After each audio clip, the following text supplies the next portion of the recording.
فضیلت الشیخ سید شاہ ولی اللہ عمری حفظہ اللہ، اور اس اجلاس کے مقرر خصوصی فضیلت الشیخ عبدالغفار سلفی مدنی حفظہ اللہ، اور دیگر آئے ہوئے تمام مہمانوں کا دل کی گہرائیوں سے میں استقبال کرتا ہوں۔ اہلاً وسہلاً و مرحبا بکم۔ اب میں اپنی بات کو طول نہ دیتے ہوئے تلاوت کلام پاک کے لیے دعوت دیتا ہوں احسن جمیل طالب مدرسے مفتاح الجنہ لتحفیظ القرآن کو، وہ آئیں تلاوت کلام پاک سے اس بزم کا آغاز کریں۔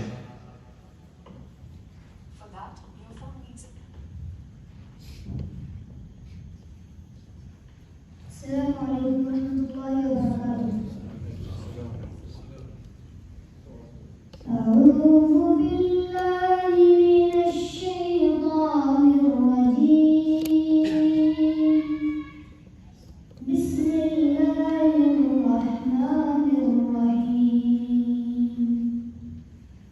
هو اللہ الذی لا الہ الا هو، عالم الغیب والشہادہ، هو الرحمن الرحیم۔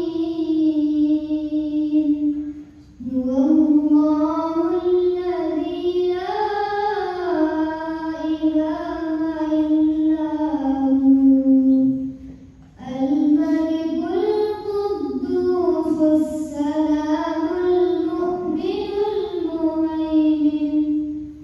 المهيمن العزيز الجبار المتكبر، سبحان الله عما يشركون، هو الله الخالق البارئ المصور له الأسماء الحسنى، يسبح له ما في السماوات والأرض، وهو العزيز الحكيم۔ السلام علیکم ورحمۃ اللہ وبرکاتہ۔ جزاکم اللہ خیر۔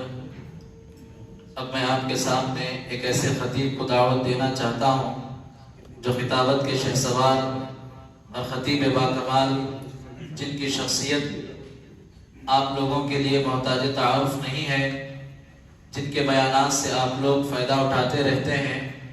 میری مراد فضیلت الشیخ عبدالغفار سلفی مدنی حفظہ اللہ، جن کا موضوع خطابت شہادت حسین رضی اللہ تعالی عنہ ہے۔ شیخ اپنے موضوع کی وضاحت فرمائیں۔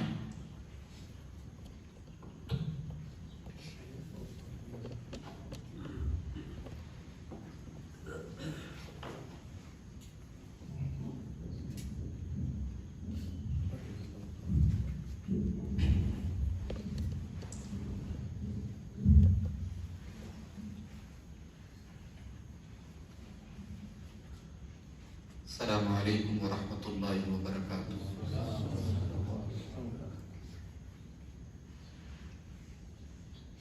الحمد للہ نحمده ونستعینه ونستغفره ونعوذ باللہ من شرور انفسنا ومن سیئات اعمالنا، من يهده الله فلا مضل له ومن يضلل فلا هادي له، واشهد ان لا اله الا الله وحده لا شريك له، واشهد ان محمدا عبده ورسوله۔ يا أيها الذين آمنوا اتقوا الله حق تقاته ولا تموتن إلا وأنتم مسلمون۔ يا أيها الناس اتقوا ربكم الذي خلقكم من نفس واحدة وخلق منها زوجها وبث منهما رجالا كثيرا ونساء واتقوا الله الذي تساءلون به والأرحام إن الله كان عليكم رقيبا يا أيها الذين آمنوا اتقوا الله وقولوا قولا سديدا يصلح لكم أعمالكم ويغفر لكم ذنوبكم ومن يطع الله ورسوله فقد فاز فوزا عظيما أما بعد فإن خير الحديث كتاب الله وخير الهدي هدي محمد صلى الله عليه وسلم وشر الأمور محدثاتها وكل محدثة بدعة وكل بدعة ضلالة وكل ضلالة في النار أعوذ بالله من الشيطان الرجيم بسم الله الرحمن الرحيم يا أيها الذين آمنوا إن جاءكم فاسق بنبأ فتبينوا أن تصيبوا قوما بجهالة فتصبحوا على ما فعلتم نادمين. محترم علماء کرام، بزرگوں اور دوستوں، نوجوان ساتھیوں، پردہ نشین ماں اور بہنوں، پیارے بچوں، شہر میسور میں یہ میری پہلی آمد ہے. بہت دنوں سے خواہش بھی تھی اور کئی بار پلان بھی بنا، لیکن اللہ تعالیٰ کی مشیت نہیں تھی. آج اللہ تعالیٰ کے فضل و کرم سے اس عظیم الشان مسجد میں، مسجد الرحمن میں آپ کے سامنے اس پروگرام میں حاضر ہوں اور بڑے نازک موضوع پر، بڑے حساس موضوع پر کچھ بات کرنے کا مجھے حکم ملا ہے. موضوع ہے شہادت حسین رضی اللہ تعالی عنہ. بچہ بچہ جانتا ہے، بہت مشہور بات ہے کہ محرم الحرام کے مہینے کی 10 تاریخ کو، جس کو ہم عاشورہ کہتے ہیں، سن 61 ہجری میں تاریخ اسلام کا ایک ایسا واقعہ پیش آیا جو بہت دردناک بھی تھا، بہت افسوسناک بھی تھا، اور جس واقعے نے بہت گہرا اثر ڈالا ہے امت کے اوپر. جس واقعے کو ہم واقعہ کربلا کہتے ہیں کہ شہادت حسین کہتے ہیں. یہ واقعہ جتنا مشہور ہے اتنا ہی یہ متضاد ہے. اس واقعے کے اندر اتنی گتھیاں ہیں، اتنی پہلیاں ہیں جن کو سلجھانا بہت مشکل کام. خاص طور سے اس واقعے کے 2 جو بنیادی راوی ہیں، جو مین نیریٹرز ہیں اس پورے واقعے کے، ابو مخنف لوط بن یاحیہ اور ہشام الکلبی، کربلا کے پورے واقعے کے یہ 2 بنیادی راوی ہیں جن سے اس پورے واقعے کی ڈیٹیل ہم کو ملی.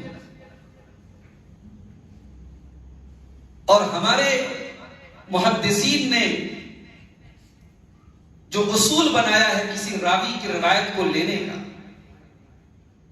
اس اصول کی کسوٹی پر یہ دونوں راوی بہت ہی ناقابل اعتبار راوی ہیں. ان پر ٹرسٹ نہیں کیا جا سکتا, ان پر بھروسہ نہیں کیا جا سکتا. یہ دونوں راوی ایک ایسے فرقے سے تعلق رکھتے ہیں جو حضرت ابو بکر و عمر کو برا بھلا کہتا ہے, جو صحابہ کرام سے دشمنی رکھتا ہے. اب ظاہر ہے کہ جو انسان حضرت ابو بکر, حضرت عمر, حضرت عثمان جیسے صحابہ کو نہ بخشتا ہو, اس سے ہم کیا ایکسپیکٹ کر سکتے ہیں کہ وہ حضرت معاویہ کے بارے میں کیا صحیح بات بولے گا؟ کیا وہ یزید کے بارے میں صحیح بات بولے گا؟ ان دونوں راویوں نے کربلا کے اس پورے واقعے کو اتنا ڈرامائی انداز میں بیان کیا کہ ہر سال محرم کی 9 تاریخ اور 10 تاریخ کو بیان کرنے والے اس واقعے کو اتنا بڑھا چڑھا کر کے بیان کرتے ہیں جیسے پوری امت کی تاریخ میں یہ اکلوتی شہادت رہی. ایسا تو نہیں ہے میرے بھائی. اسلامی تاریخ شہیدوں کے خون سے رنگین ہے. اسلام کی تاریخ میں حضرت سمیہ رضی اللہ تعالی عنہا کے خون سے لے کر کے آج کی تاریخ تک اگر کسی بندے مومن کا خون اللہ کی راہ میں اگر گرتا ہے تو وہ شہداء میں شامل ہے. لیکن کسی شہادت پر یہ غم, یہ واویلا, یہ ماتم, یہ قصے, یہ کہانیاں, یہ جھنڈیاں, یہ تعزیے, یہ ماتم, یہ کالے کپڑے, یہ کالی جھنڈیاں, یہ خرافات, یہ بدعات تو نہیں ہوتی. ایسا لگتا ہے کہ اس واقعے کو بنیاد بنا کر کے امت کے ایموشنز کو اور امت کے جذبات کو بلیک میل کیا گیا اور محمد رسول اللہ کے دین کے مقابلے میں ایک نیا دین کھڑا کیا گیا. حضرت حسین کے نام کا سہارا لیا گیا, لیکن دراصل حضرت حسین کا نام لے کر کے حسین رضی اللہ تعالیٰ عنہ کے نانا کی شریعت کا مذاق بنایا گیا. آج دنیا اسلام کو محرم کے مہینے میں ہمارے مسلمان بھائی پوری دنیا میں جو کچھ کرتے ہیں, ہماری یہ حرکتیں اسلام کو ریپرزینٹ کرتی. دنیا ہماری ان حرکتوں سے یہ اندازہ لگاتی کہ یہ اسلام ہے. ان کے پیغمبر کے جانے کے 50 سال کے بعد ان کے پیغمبر کے نواسے کے ساتھ اتنا سب کچھ ظلم ہوا اور پھر یہ ہر سال اس ظلم کی یادگار منا رہے ہیں. کوئی سینہ پیٹ رہا ہے, کوئی انگاروں پہ چل رہا ہے, کوئی اپنے بلیڈ سے اپنے سینے اور پیٹ کو کاٹ رہا ہے. دنیا کیا میسج لے رہی ہے؟ سن 61 ہجری تک آپ بعد میں آئیے گا, ذرا پیچھے آئیے. میرے رسول کے دور میں, میرے نبی کے دور میں کیا شہادتیں نہیں. حضرت حمزہ رضی اللہ تعالیٰ عنہ کی شہادت کوئی کم دردناک تھی کیا؟ وہ حمزہ کے جو نبی کے چچا تھے اور نبی بہت محبت کرتے تھے اپنے چچا سے. ان کے اسلام لانے سے مسلمانوں کی طاقت ملی تھی. دردناک طریقے سے شہادت ہوئی حضرت حمزہ کی. اللہ کے نبی کو تکلیف ہوئی مگر آپ نے کوئی ماتم نہیں کیا. آپ نے اس دن کو کوئی غم کا دن نہیں بنایا, اس مہینے کو کوئی غم کا مہینہ نہیں بنایا. آپ نے کوئی کالے کپڑے نہیں پہنے, بلکہ آپ نے اپنی امت کو میسج دیا, من لطم الخدود وشق الجیوب ودعا بدعوى الجاہلیت فلیس منا. کسی کے مرنے پر, کسی دکھ پر, کسی تکلیف پر جو اپنے گال پر تھپڑ مارے, اپنے گریبان کو چاک کرے, جو دور جاہلیت کی پکار پکارے, اس کا ہم سے کوئی تعلق نہیں, کوئی ریلیشن نہیں. آپ نے غم کے سلسلے میں بھی ہمیں تعلیم دی کہ ہم غم کو کیسے ظاہر کریں. آپ نے فرمایا کسی کے مرنے پر بھی, چاہے آپ کا کتنا ہی عزیز نہ مر جائے, آپ کی ماں کا انتقال ہو جائے, والد چلے جائیں, بھائی چلا جائے, بیٹا چلا جائے, کسی کے مرنے پر 3 دن سے زیادہ آپ کو غم ظاہر کرنے کی، سوگ منانے کی اجازت نہیں ہے. اور وہ غم بھی جو آپ ظاہر کریں، اس غم کے ظاہر کرنے میں بھی آپ کو اپنی زبان سے کوئی ایسا جملہ نہیں نکالنا ہے جس سے اللہ ناراض ہو جائے. ذرا آپ بخاری شریف کی وہ حدیث اٹھائیے، اللہ کے پیارے نبی صلی اللہ تعالی علیہ وسلم کے بیٹے ابراہیم کا انتقال ہو رہا ہے. آپ کو اولاد نرینہ نہیں ہے. اللہ کی حکمت اللہ ہی بہتر جانتا ہے. اللہ نے اپنے نبی کو اولاد نرینہ سے نہیں نوازا، بیٹے ہوئے سب بچپن میں انتقال کر گئے. ابراہیم پیدا ہوئے ماریہ قبطیہ کے وطن سے. عرب کے ماحول کے مطابق ان کو دیہات بھیجا گیا، دائیوں کے پاس دودھ پینے کے لیے، دیہات کے ماحول میں پرورش کے لیے. 1.5 سال کی عمر حضرت ابراہیم کی، بیمار ہو گئے. نبی اکرم اپنے بیٹے کو دیکھنے کے لیے گئے. بیٹا اپنی سانسیں لے رہا ہے. اللہ کے پیارے نبی نے اپنے بیٹے کو گود میں لیا. اللہ کے نبی ہیں، اللہ کے حبیب ہیں، اللہ کے سارے بندوں میں سب سے محبوب بندے ہیں، مگر اللہ کے فیصلے کے آگے کتنے بے بس ہیں. اللہ تعالیٰ نے انسان کو یہاں آ کر کے بتایا ہے کہ انسان کتنا بے بس ہے. اللہ کے نبی بھی اپنے بیٹے کو موت سے بچانے کا اختیار نہیں رکھتے. آپ کا بیٹا آپ کی گود میں، بیٹا دم توڑ رہا ہے، آپ کی سانسیں لے رہا ہے، اور اللہ کے پیارے نبی کی آنکھوں سے آنسو رواں ہیں. اللہ کے پیارے نبی رو رہے ہیں اور آپ اپنی زبان سے یہ فرما رہے ہیں، ان العین تدمع والقلب يحزن ولا نقول الا ما يرضى ربنا. میری آنکھوں سے آنسو بہ رہے ہیں، میرا دل غمگین ہے، مگر ہم اپنی زبان سے کوئی ایسی بات نہیں نکالیں گے جس سے ہمارا رب ناراض ہو جائے، جس سے اللہ ناراض ہو جائے. وَإِنَّا بِفِرَاقِكَ يَا إِبْرَاهِيمُ لَمَحْزُونُونَ. اے ابراہیم تیرے جانے سے تیرے باپ غمگین ہیں، ہم غمگین ہیں، ہمیں صدمہ ہے، ہمیں تکلیف ہے، مگر اس غم کے عالم میں بھی اپنی زبان سے ہم کوئی غلط بات نہیں نکالیں گے. یہ ہے حسین کے نانا کی تعلیم. سیدنا حسین رضی اللہ تعالیٰ عنہ کی شہادت نو ڈاؤٹ دردناک شہادت تھی، مظلومانہ شہادت تھی. مگر کیا اس شہادت کے واقعے کے بارے میں ہم جو کچھ سنیں اس کو بیان کر دیں، جو کچھ بیان کیا جائے اس کو سچ مانیں؟ نہیں، یہ حسین کے نانا کی تعلیم نہیں. غم کے موقع پر بھی ہمیں اپنی زبان سے کوئی ایسی بات نہیں نکالنا ہے جو غلط ہو. قرآن کریم کی جو آیت میں نے آپ کے سامنے پڑھی سورہ حجرات، اس آیت میں ہمیں ایک رول بتایا گیا، ایک اصول بتایا گیا کہ مسلمان جلد باز نہیں ہوتا ہے. مسلمان کسی خبر کو سن کر کے فوراً اس پر یقین نہیں کرتا ہے. مسلمان تحقیقی مزاج رکھتا ہے. مسلمان کے پاس جب کوئی خبر ملے تو مسلمان تحقیق کرتا ہے. یا ایھا الذین آمنوا ان جاءکم فاسق بنبأ فتبینوا. اے ایمان والو، جب تمہارے پاس کوئی فاسق آدمی، کوئی ان آتھینٹک آدمی، کوئی ناقابل بھروسہ آدمی، جس کی بات بھروسے کے قابل نہ ہو، ایسا آدمی کوئی خبر لے کر کے آئے، فتبینوا، تو پہلے تم خبر کی تحقیق کر لو. اس لیے کہ اگر تم نے خبر کی تحقیق نہیں کی اور تم نے خبر کو سن کر کے کوئی ری ایکشن کر دیا، ان تصیبوا قوما بجہالۃ فتصبحوا علی ما فعلتم نادمین. تو ہو سکتا ہے کہ تم کسی قوم کو نقصان پہنچا دو، تم کوئی غلط کام کر دو اور بعد میں تمہیں پچھتانا پڑے. اسلام کی تعلیم تو یہ ایک واقعہ جو آج نہیں 1400 سال پہلے ہوا، جس واقعے کے متعلق کوئی معتبر راوی موجود نہیں ہے. حضرت حسین رضی اللہ عنہ کے جو ساتھی تھے سب شہید ہو گئے.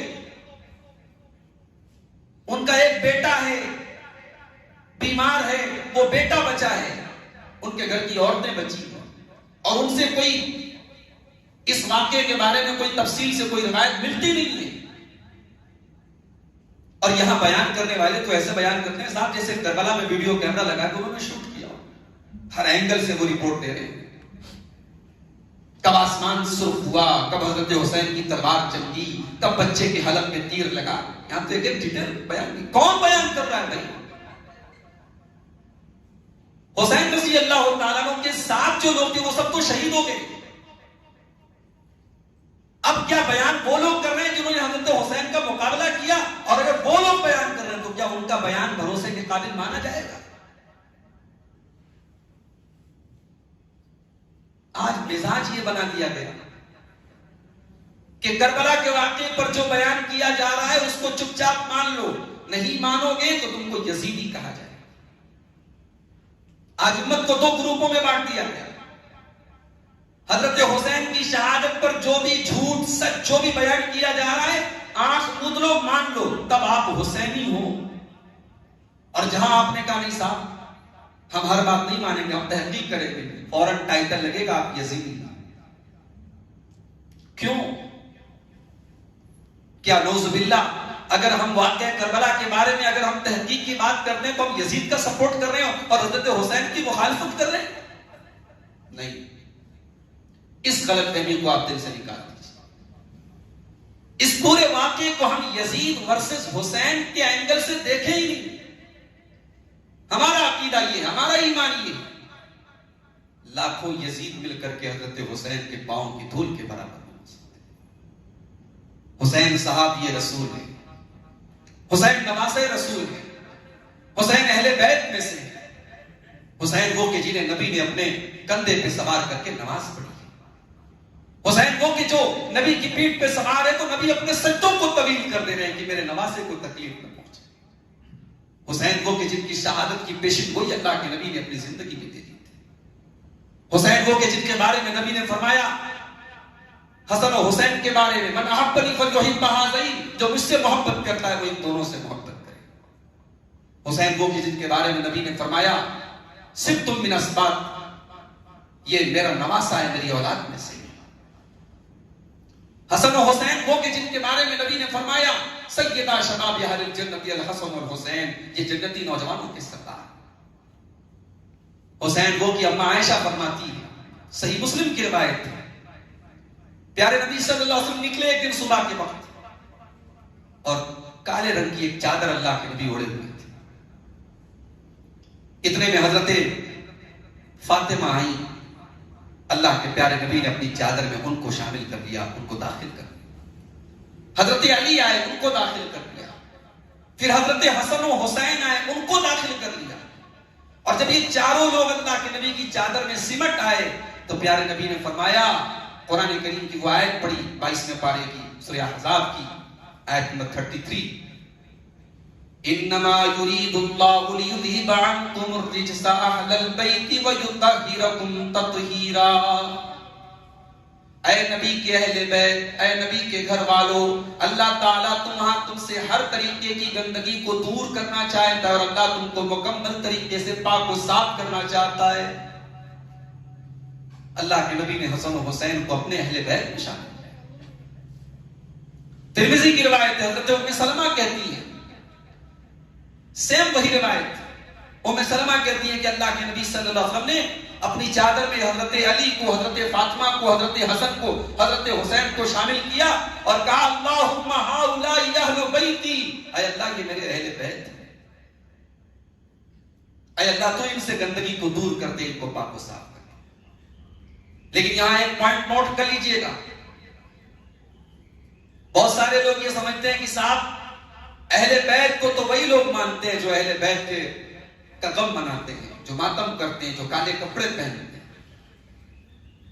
بڑے پوائنٹ کی بات آپ کو بتا رہا ہوں. اہل بیت کی محبت کا دعویٰ کرنے والے اور اہل بیت کے نام پر آنسو بہانے والوں سے پوچھو کہ اہل بیت کون، تو کہتے ہیں صاحب اہل بیت میں صرف 4 لوگ ہیں، حضرت علی، حضرت فاطمہ، حضرت حسن، حضرت حسین، بس یہی 4 لوگ اہل بیت میں سے. کیا یہ بات صحیح ہے؟ ایک کامن سینس کی بات یہ کہ تفسیر بھائی نے اگر مجھ کو دعوت دی اور کہا کہ شیخ صاحب آپ اپنے فیملی کو لے کر کے آئیے، اپنے اہل بیت کو لے کے آئیے، اور شیخ صاحب اپنے پڑوسی کو لے کے آ جائیں، دوستوں کو لے کے آ جائیں، فیملی کو چھوڑ دیں، بیوی کو چھوڑ دیں، بچوں کو چھوڑ دیں۔ تو تفسیر بھائی دھیرے سے ضرور پوچھیں گے کہ صاحب آپ کے اہل بیت کہاں ہیں، آپ کی فیملی کہاں ہے؟ تو کامن سینس کی بات تھی کہ انسان کی فیملی میں سب سے پہلے اس کی بیوی اور اس کے بچے شامل ہوں۔ یہ کون سی اہل بیت کی محبت ہے کہ آپ اللہ کے رسول کے داماد کو اور آپ کے نواسوں کو اور آپ کی بیٹی کو تو آپ کے اہل بیت میں مانتے ہیں، اور اللہ کے نبی کی بیویوں کو اہل بیت سے خارج مانتے ہیں، جبکہ اہل بیت کی فضیلت میں قرآن کی جو یہ آیت ہے سورہ احزاب کی آیت نمبر 33، جائیے قرآن کھولیے آپ، 21ویں پارے کی لاسٹ کی آیات اور 22ویں پارے کی شروع کی آیات، پوری آیتوں کا کانٹیکسٹ دیکھ لیجئے، ان کا بیک گراؤنڈ دیکھ لیجئے۔ پوری آیتیں کس کے بارے میں نازل ہوئی؟ نبی کی بیویوں کے بارے میں نازل ہوئی، اور انہی کے بارے میں اللہ نے کہا انما یرید اللہ لیذھب عنکم الرجس اہل البیت ویطہرکم تطہیرا۔ اے نبی کے اہل بیت، اے نبی کی بیویوں، اے نبی کی گھر والیوں، اللہ تعالیٰ تم سے ہر طریقے کی گندگی کو پاک کرنا چاہتا ہے۔ اللہ تمہیں پردے کا حکم دے رہا ہے، اللہ تمہیں غیر مردوں کے ساتھ نرمی کے ساتھ بات کرنے سے منع کر رہا ہے، اللہ تم کو یہ حکم دے رہا ہے کہ اپنے گھروں میں جمی رہو، اللہ تم کو یہ حکم دے رہا ہے کہ بن سور کر کے نہ نکلا کرو، اللہ تم کو نماز قائم کرنے کا حکم دے رہا ہے، اللہ تم کو زکوٰۃ ادا کرنے کا حکم دے رہا ہے۔ یہ سارے احکامات تم کو کیوں دیے جا رہے ہیں؟ اس لیے کہ اللہ تعالیٰ ہر طریقے کی گندگی سے تم کو پاک کرنا چاہتا ہے۔ قرآن نے جن کو اہل بیت کہا، ہم ان کو اہل بیت نہ مانے اور یہ دعویٰ کرے صاحب ہم اہل بیت سے محبت کرتے ہیں، تو یہ دعویٰ تو جھوٹا ہے۔ آئیے قرآن سے ایک اور دلیل دیتا ہوں کہ بیوی سب سے پہلے اہل بیت میں داخل ہوتی ہے۔ قرآن کا 12واں پارہ کھولیے، سورہ ہود۔ حضرت ابراہیم علیہ السلام کے گھر کچھ مہمان ہیں، مہمان اننون ہیں، اجنبی ہیں، مگر حضرت ابراہیم بڑے مہمان نواز ہیں۔ انہوں نے یہ نہیں پوچھا صاحب کہاں سے آئے ہو، میں تو آپ کو پہچانتا نہیں، شکل سے شریف معلوم ہو رہے، اچھے لوگ معلوم ہو رہے۔ حضرت ابراہیم نے بٹھایا اور قرآن کہتا ہے جلدی سے گئے اور بھونا ہوا بچڑے کا گوشت لے آئے۔ لیکن فرشتے تو فرشتے تھے، فرشتوں کو کھانے کی حاجت نہیں تھی، فرشتوں نے ہاتھ آگے نکالا۔ ابراہیم علیہ السلام ڈر گئے کہ صاحب یہ کھا کیوں نہیں رہے؟ تو ان لوگوں نے کہا ڈریے مت، ہم اللہ کے فرشتے ہیں، ہم حضرت لوط علیہ السلام کی قوم کی طرف بھیجے گئے عذاب لے کر کے۔ اس کے بعد ان فرشتوں نے کہا کہ اے ابراہیم ہم آپ کو ایک خوشخبری دینے آئے ہیں، آپ کی عمر بڑھاپے کو پہنچ چکی ہے، آپ کی بیوی بھی بوڑھی ہو چکی ہے، مگر ہم یہ بشارت لے کر کے آئے کہ آپ کو بیٹا ہونے والا ہے، اور اس بیٹے کا نام اسحاق ہوگا، پھر اس بیٹے کا بھی ایک بیٹا ہوگا، اس کا نام یعقوب ہوگا۔ اب حضرت ابراہیم کی جو بیوی تھی سارا، انہیں اس پر ہنسی آ گئی، انہوں نے کہا اَأَلِدُ وَأَنَا عَجُوزٌ، کیا میں بوڑھی ہو چکی ہوں اور میں بچے کو جنم دوں گی؟ وَهَذَا بَعْلِي شَيْخًا، یہ میرے شوہر ہیں، یہ بوڑھے ہو چکے ہیں، کیا ہم دونوں کو بیٹا ہوگا؟ إِنَّ هَذَا لَشَيْءٌ عَجِيبٌ، یہ تو بڑا عجیب معاملہ ہے۔ حضرت سارہ کو بڑا عجیب لگا کہ یہ کیسے ہو سکتا ہے کہ میرے جیسے ہم بڈھی بڈھا کو بیٹا ہوگا، ہمارے جیسے کپل کو بیٹا ہوگا، یہ ماننے والی بات نہیں لگتی۔ قالوا اتعجبین من امر اللہ، فرشتوں نے کہا کہ اے سارہ کیا تمہیں اللہ کے حکم پر حیرت ہو رہی ہے، کیا تمہیں اللہ کے حکم پر تعجب ہو رہا ہے؟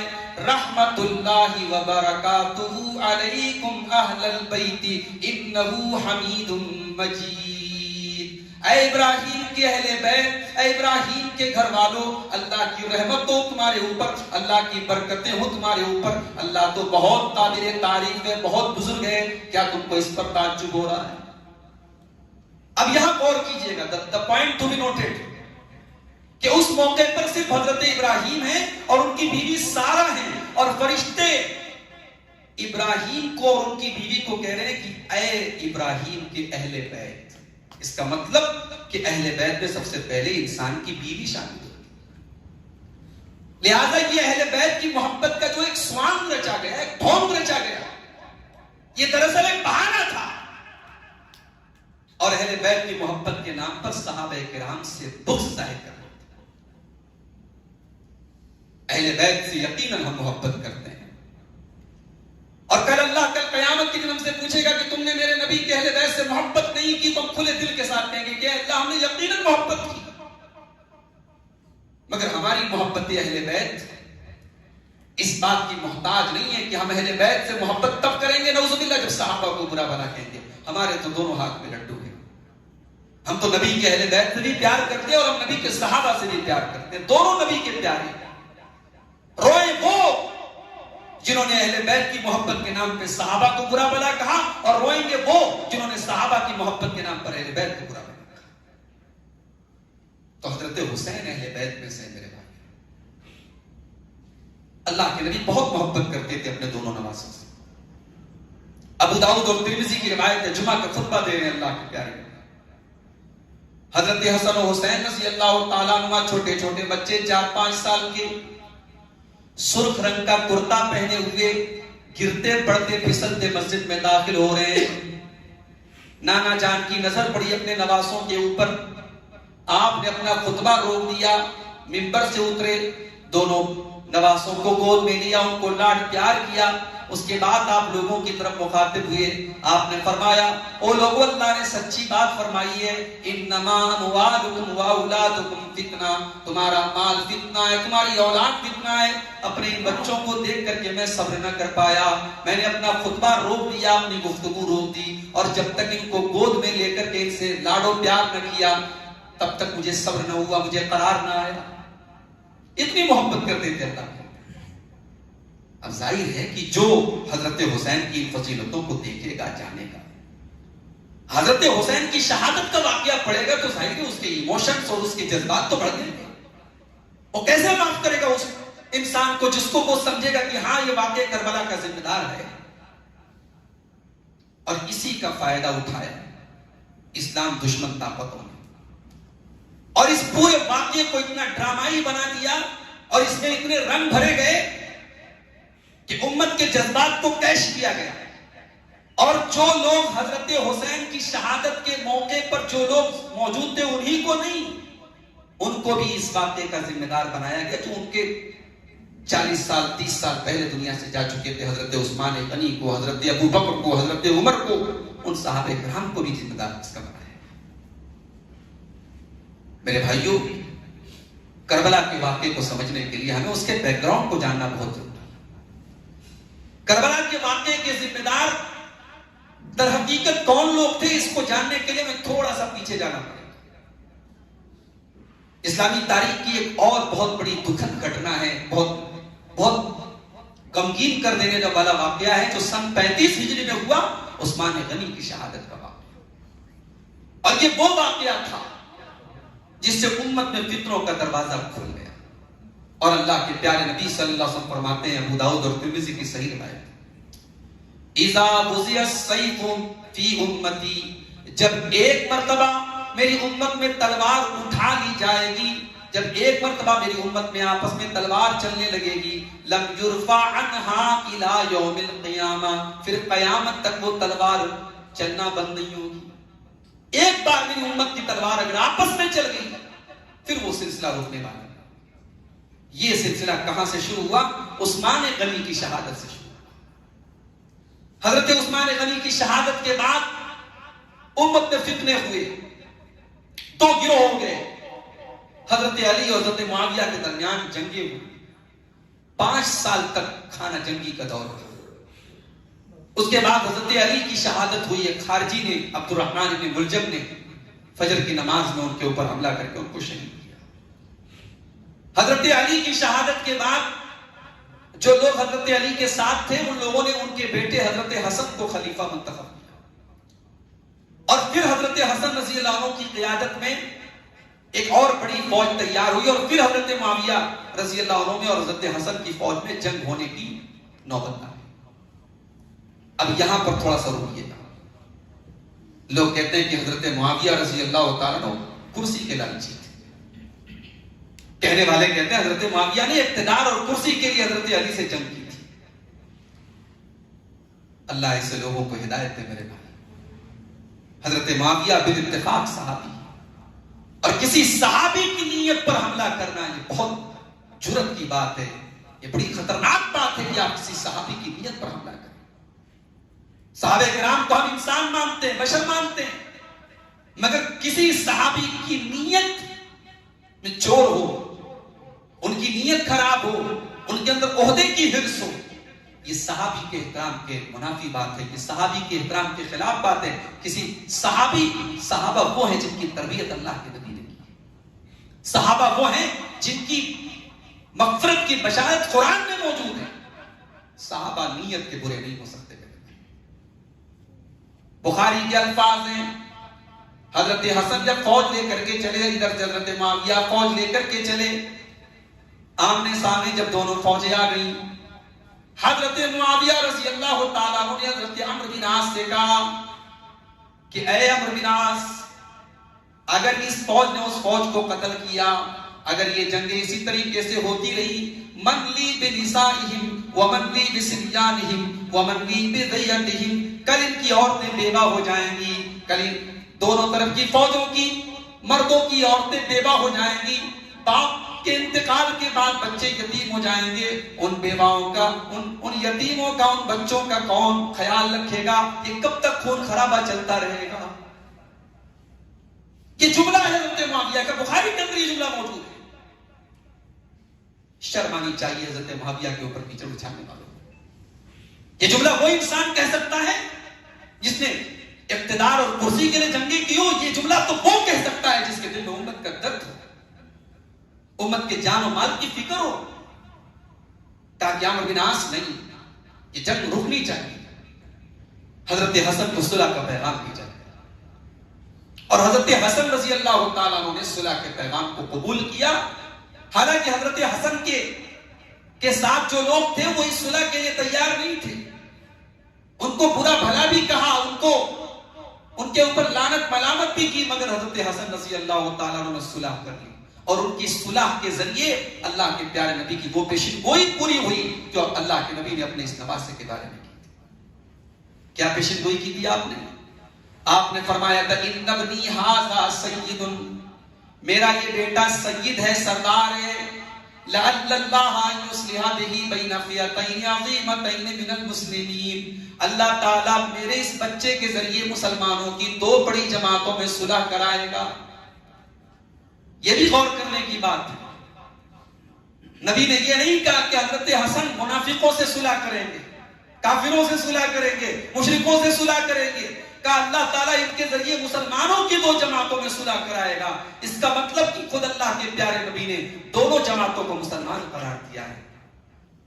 اور حضرت حسن رضی اللہ عنہ کی صلح کرنے کی وجہ سے وہ خون خرابہ بند ہو گیا.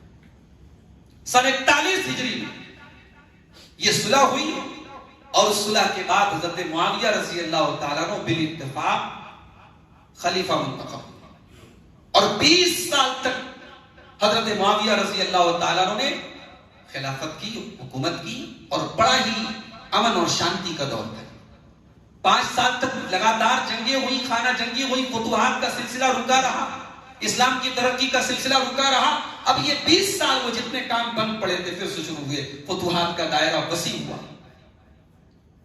اور اسی 20 سال کے پیریڈ میں حضرت امیر معاویہ رضی اللہ تعالیٰ عنہ نے اپنے بیٹے یزید کو کمانڈر بنا کر کے وہ لشکر روانہ کیا جو اس وقت رومن ایمپائر کا کیپٹل تھا قسطنطنیہ. اس شہر کے اوپر حملہ کرنے کے لیے جو فوج بھیجی تھی، اس فوج کا کمانڈر حضرت معاویہ نے اپنے بیٹے یزید کو بنایا. اور اس فوج میں بڑے بڑے صحابہ شامل ہوئے. ابو ایوب انصاری رضی اللہ تعالیٰ عنہ بہت بوڑھے ہو چکے تھے، اس وقت ان کی عمر 80 کے لپیٹ میں تھی، وہ بھی شامل تھے. حضرت حسین رضی اللہ تعالیٰ عنہ، حضرت عبداللہ ابن عمر رضی اللہ تعالیٰ عنہ، حضرت عبداللہ ابن زبیر رضی اللہ تعالیٰ عنہ، جو بھی صحابہ تھے وہ سب اس فوج میں شامل تھے. اور جو ٹریڈیشن تھا، جو دستور تھا کہ فوج کا کمانڈر نماز پڑھاتا تھا، 5 ٹائم کی نماز یزید بن معاویہ پڑھاتے تھے. 5 ٹائم کی نماز کمانڈر ان چیف پڑھا رہے ہیں اور پیچھے بڑے بڑے صحابہ نماز پڑھ رہے ہیں، کسی کو کوئی شکایت نہیں ہے۔ اور جب حضرت ابو ایوب انصاری کا انتقال ہوا اسی حملے کے دوران، اسی جنگ کے دوران، تو حضرت ابو ایوب انصاری نے وصیت کی کہ میری جنازے کی نماز یزید بن معاویہ پڑھائیں، اس فوج کے کمانڈر۔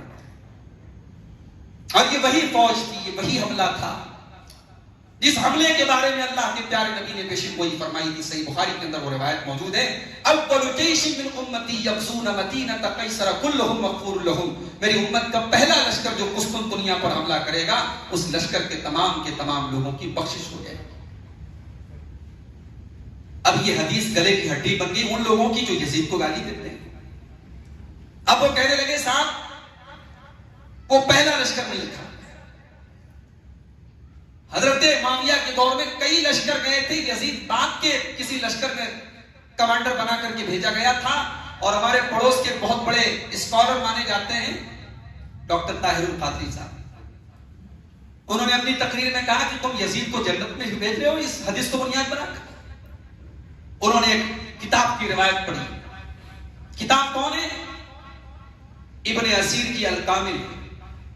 انہوں نے کتاب کھول کے عبارت پڑھی کہ یزید کو حضرت معاویہ نے کمانڈر بنا کر کے بھیجا، یزید وہاں شراب پی رہا تھا اور اپنی لونڈیوں کے ساتھ ناچ گانا کر رہا تھا۔ باپ کو پتہ لگا، باپ نے بہت ڈانٹا، برا بھلا کہا اور اس کو واپس بلا لیا، کہ یہ حقیقت ہے اور تم یزید کو جنت میں بھیجو۔ الکامل ابن الاسیر کی وہ کتاب ہے جس کے اندر کوئی سند نہیں، ایک ایسی کتاب کی روایت کی بنیاد پر جو بے سند کتاب ہے، طاہر القادری صاحب نے یزید کے خلاف یہ مقدمہ کھڑا کیا کہ صاحب اس نے شراب پی اور لونڈیوں کے ساتھ ناچ گانا۔ اب آپ اپنے دل پر ہاتھ رکھ کے بتائیں، اگر یہ بات سچ تھی کہ حضرت معاویہ نے اپنے بیٹے کو کمانڈر بنا کے بھیجا دشمن کا مقابلہ کرنے کے لیے، وہاں وہ شراب پی رہا ہے، لونڈیوں کے ساتھ ناچ گانا کر رہا ہے، اور پھر اسی بیٹے کو حضرت معاویہ کچھ سالوں کے بعد اپنے باپ نومینیٹ کر دیتے ہیں خلافت کے لیے، تو اس کے بعد میرے بھائی کون آدمی، ذرا اپنے دل پر ہاتھ رکھ کے بتائے، اب اس کے بعد کون آدمی ہے جو حضرت معاویہ کو صحیح آدمی کہے گا، جو ان کی تعریف کرے گا، جو ان کو رضی اللہ تعالیٰ عنہ کہے گا؟ اگر آپ حضرت معاویہ کو رضی اللہ عنہ بھی کہہ رہے ہیں، ان کی تعریف کر رہے ہیں، ان کو صحابی مان رہے ہیں، اور پھر آپ اس طریقے کی یزید کے بارے میں جھوٹی سچی روایتوں کو صحیح مان رہے ہیں، تو پھر آپ تو بالکل کنٹراڈکشن پیدا کر رہے ہیں، دو متضاد چیزوں کو آپ مان رہے ہیں کہ ایک ایسا بیٹا جو اسلامی فوج کا کمانڈر ہو کر کے ایسی حرکتیں کر رہا ہے، اسے حضرت معاویہ پوری امت کا خلیفہ بنا کے جا رہا ہے، ایسا تو نہیں ہو سکتا۔ بہرحال حضرت معاویہ کا جو دور تھا 20 سال کا بڑا پرسکون دور تھا۔ اس دور میں حضرت حسن و حسین رضی اللہ تعالیٰ عنہ ہر سال مدینہ سے دمشق آتے تھے۔ اب یہاں پر یہ بھی نوٹ کر لیجیے، عثمان غنی کے دور تک اسلامی کیپٹل مدینہ تھی، حضرت علی نے اپنے دور میں حالات کے تحت اپنا کیپٹل کوفہ کو بنا لیا۔ پھر حضرت معاویہ جب خلیفہ ہوئے تو چونکہ ان کے ساتھ جو سپورٹرز تھے وہ زیادہ تر شام کے سیریا کے لوگ تھے، تو انہوں نے سیریا کی جو سب سے بڑا شہر تھا دمشق، انہوں نے دمشق کو اپنا کیپٹل بنا دیا۔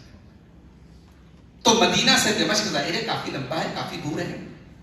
حضرت حسن و حسین رضی اللہ تعالیٰ عنہ ہر سال بلا ناغہ مدینہ سے دمشق جاتے تھے، حضرت معاویہ سے ملاقات کرتے تھے، حضرت معاویہ بڑا احترام کرتے تھے نبی کے ان دونوں نواسوں کا، بڑے تحفے تحائف دیتے تھے، اور یہ دونوں بزرگ ہستیاں حضرت معاویہ کے تحفے تحائف کو ایکسپٹ کرتی تھیں۔ اگر ان کی نظر میں حضرت معاویہ غلط ہوتے، بھئی آج کے دور میں کوئی انسان اگر کسی کو غلط مانتا ہے تو اس کا ایک پیسہ لینا گوارا نہیں کرتا، صاحب میں اس کو غلط مانتا ہوں۔ اگر حضرت حسن و حسین حضرت معاویہ کو غلط مان رہے ہوتے تو ان کے پاس جا کر ان سے خوشی خوشی ملاقاتیں نہ کرتے، ان سے تحفے تحائف نہ لیتے، ان سے خوشی کے اور اچھے تعلقات نہ رکھتے۔ حضرت حسن و حسین اور حضرت معاویہ کے درمیان تعلقات بہت اچھے۔ اب بڑے غور سے سنیے گا، حضرت معاویہ نے اپنی وفات کے 3 سال پہلے سن 56 ہجری حضرت معاویہ کو یہ محسوس ہوا کہ اگر میں دنیا سے چلا گیا اور میں اپنے بعد امت کو اس حال میں چھوڑ کے گیا کہ چاہے جس کو تم خلیفہ منتخب کرو. تو پاسبل ہے کہ میرے بعد پھر وہ حالات پیدا ہو جائیں جو حضرت عثمان غنی کی شہادت کے بعد پیدا ہو. کیونکہ وہ جو آگ تھی، وہ چنگاری جو تھی، وہ ابھی موجود ہے. جو لوگ اتنی جرأت کر سکتے ہیں کہ مدینہ کے اندر گھس کر خلیفہ وقت کے گھر میں داخل ہو کر اس کو 40 دن بھوکا پیاسا رکھ کر قرآن پڑھتے ہوئے اس کو ذبح کر ڈالیں، وہ لوگ ختم تو نہیں ہو گئے، ان کا فتنہ ختم تو نہیں ہو گیا، وہ لوگ ابھی موجود ہیں. حضرت معاویہ رضی اللہ تعالیٰ عنہ نے اس پر سیریس طریقے سے، سنجیدہ طریقے سے اس پر غور کیا کہ میرے بعد مجھے کسی نہ کسی کو نامینیٹ کرنا چاہیے. اب انہوں نے مشورہ کیا حضرت مغیرہ بن شعبہ، بڑے بزرگ صحابی تھے. یہ مغیرہ بن شعبہ کون تھے؟ یہ اصحاب بیعت الرضوان میں سے تھے. یہ ان 1400 صحابہ کرام میں سے تھے جنہوں نے اللہ کے نبی کے ہاتھ پر صلح حدیبیہ کے موقع پر بیعت کی تھی. اس کے پہلے جب اللہ کے نبی نے سب سے وعدہ لیا تھا، بیعت لی تھی، ایگریمنٹ کیا تھا، جب حضرت عثمان غنی کے قتل کی افواہ اڑی تھی تو اللہ کے نبی نے سب سے بیعت لی تھی کہ اب عثمان غنی کے قتل کا بدلہ لے گا. اور اس بیعت کا ذکر اللہ نے قرآن میں کیا، لقد رضی اللہ عن المؤمنین اذ یبایعونک تحت الشجرہ. اے نبی، اللہ ان مومنوں سے راضی ہو گیا جو آپ سے بیعت کر رہے تھے پیڑ کے نیچے، درخت کے نیچے. یہ 1400 صحابہ کرام تھے جن کو اصحاب بیعت الرضوان کہا جاتا ہے. ان میں سے حضرت مغیرہ بن شعبہ ہے. 156 حدیثوں کے راوی ہیں. جنگ یرموک میں اللہ کی راہ میں لڑتے ہوئے ان کی آنکھ چلی گئی. ایسا جلیل القدر صحابی جس نے ایڈمنسٹریشن میں اپنی خدمات ایک لمبے عرصے تک انجام دی ہے، جو نبی کی صحبت میں رہا ہے، نبی کے ساتھ رہا ہے. انہوں نے حضرت معاویہ کو یہ سجیشن دیا، یہ مشورہ دیا کہ میرا یہ مشورہ ہے کہ آپ اپنے بیٹے یزید کو، وہ بیسٹ نہیں ہے، ان سے بھی بہتر لوگ ہیں امت میں، مگر میرا یہ سجیشن ہے کہ جو امت کے حالات ہیں ان کو کنٹرول کرنے کے لیے اس وقت وہ ایک مناسب شخص ہیں، آپ یزید کو نامینیٹ کیجیے. حضرت معاویہ رضی اللہ تعالیٰ عنہ نے ان کے اس مشورے کو سنا لیکن فوراً عمل نہیں کیا. تمام اسلامی ریاستوں کا دورہ کیا، دمشق سے مکہ آئے، مدینہ آئے، کوفہ گئے، بصرہ گئے، اور ہر جگہ کے ذمہ دار لوگوں سے مشورہ کیا. اور ہر طرف لوگوں نے یہ مشورہ دیا کہ اگر آپ امت کے لیے اس کو بہتر سمجھتے ہیں تو ہمیں آپ کے ڈیسیزن پر کوئی اعتراض نہیں، آپ نامینیٹ کر سکتے ہیں یزید کو. اب یہاں سنیے گا، تاریخ میں ایسی بھی روایتیں ملتی ہیں کہ حضرت معاویہ جب مکہ آئے یا مدینہ آئے تو بڑے بڑے صحابہ کی گردن پہ تلوار رکھ کر کے ان سے یزید کو نامینیٹ کرنے پر ان سے بیعت کی کہ میں اپنے بعد یزید کو نامینیٹ کر رہا ہوں، تو تیار ہو کے نہیں ہوں. اور گردن پر تلوار دیکھ کر سب نے کہا ہاں تیار. ان روایتوں کا پہلی بات تو یہ کہ کوئی سر پیر نہیں ہے، ان کے راوی سب جھوٹے اور بزاق قسم کے. دوسری بات یہ کہ ان راویوں نے یہ نہیں سوچا کہ ہم حضرت معاویہ کی دشمنی میں یہ روایتیں گڑھ رہے ہیں، مگر یہ دشمنی صرف حضرت معاویہ سے نہیں ہو رہی ہے. جن بزرگوں کی گردن پہ تلوار رکھی گئی ان کا کیریکٹر کیا سمجھ میں آ رہا ہے. وہ اتنے بزدل تھے، نعوذ باللہ، اتنے کمزور تھے کہ تلوار دیکھ کر کے ڈر گئے اور ایک ظالم، ایک فاسق، ایک شرابی اور ایک برے آدمی کو نامینیٹ کرنے پر تیار ہو گئے. تو یہ بالکل بے بنیاد بات ہے. حضرت معاویہ کے دل میں کوئی چور نہیں تھا، اور نہ انہوں نے اپنے بیٹے یزید کو اس لیے نامینیٹ کیا تھا کہ وہ ان کا بیٹا تھا. یہ بھی نوٹ کر لیجیے بات. اور یہ بات میں اتنے یقین کے ساتھ کیوں کہہ رہا ہوں؟ حضرت معاویہ نے جمعہ کے خطبے میں منبر پر کھڑے ہو کر اللہ کے گھر میں دعا کی تھی. کیا دعا کی تھی؟ ذرا وہ دعا کے الفاظ سنو. اس کو امام ذہبی نے اپنی تاریخ اسلام میں نقل کیا ہے. حضرت معاویہ نے دعا کی تھی، اللہم ان کنت احدت لیزید لما رأیت من فضلہ فبلغ ما عملت.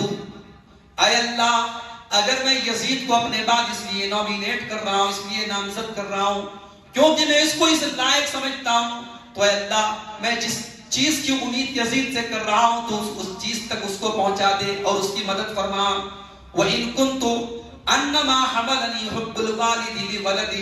اور اے اللہ، اگر میں نے یزید کو اس لیے نامینیٹ کیا ہے کیونکہ میں باپ ہوں اور بیٹے کی محبت نے مجھے اس کے لیے مجبور کیا ہے، وَأَنَّهُ لَيْسَ لِمَا سَمَعْتُ، اور وہ اس عہدے کے لائق نہیں ہے، فَقْبِضْهُ قَبْلَ أَن يَبْلُغَ ذَلِكَ. تو اے اللہ تو یزید کو اٹھا لے اس حکومت تک پہنچنے کے پہلے. اللہ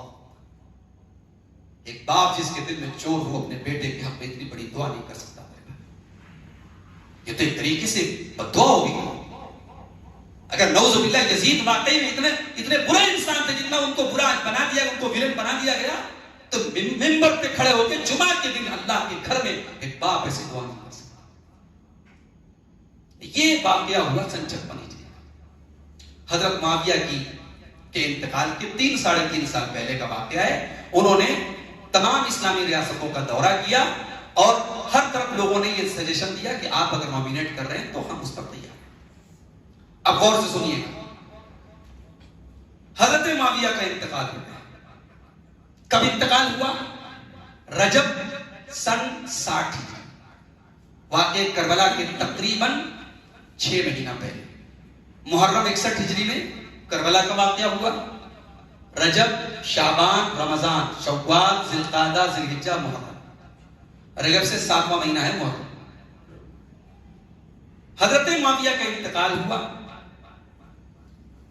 اب ظاہر نامینیٹ کیا جا چکا تھا یزید کو.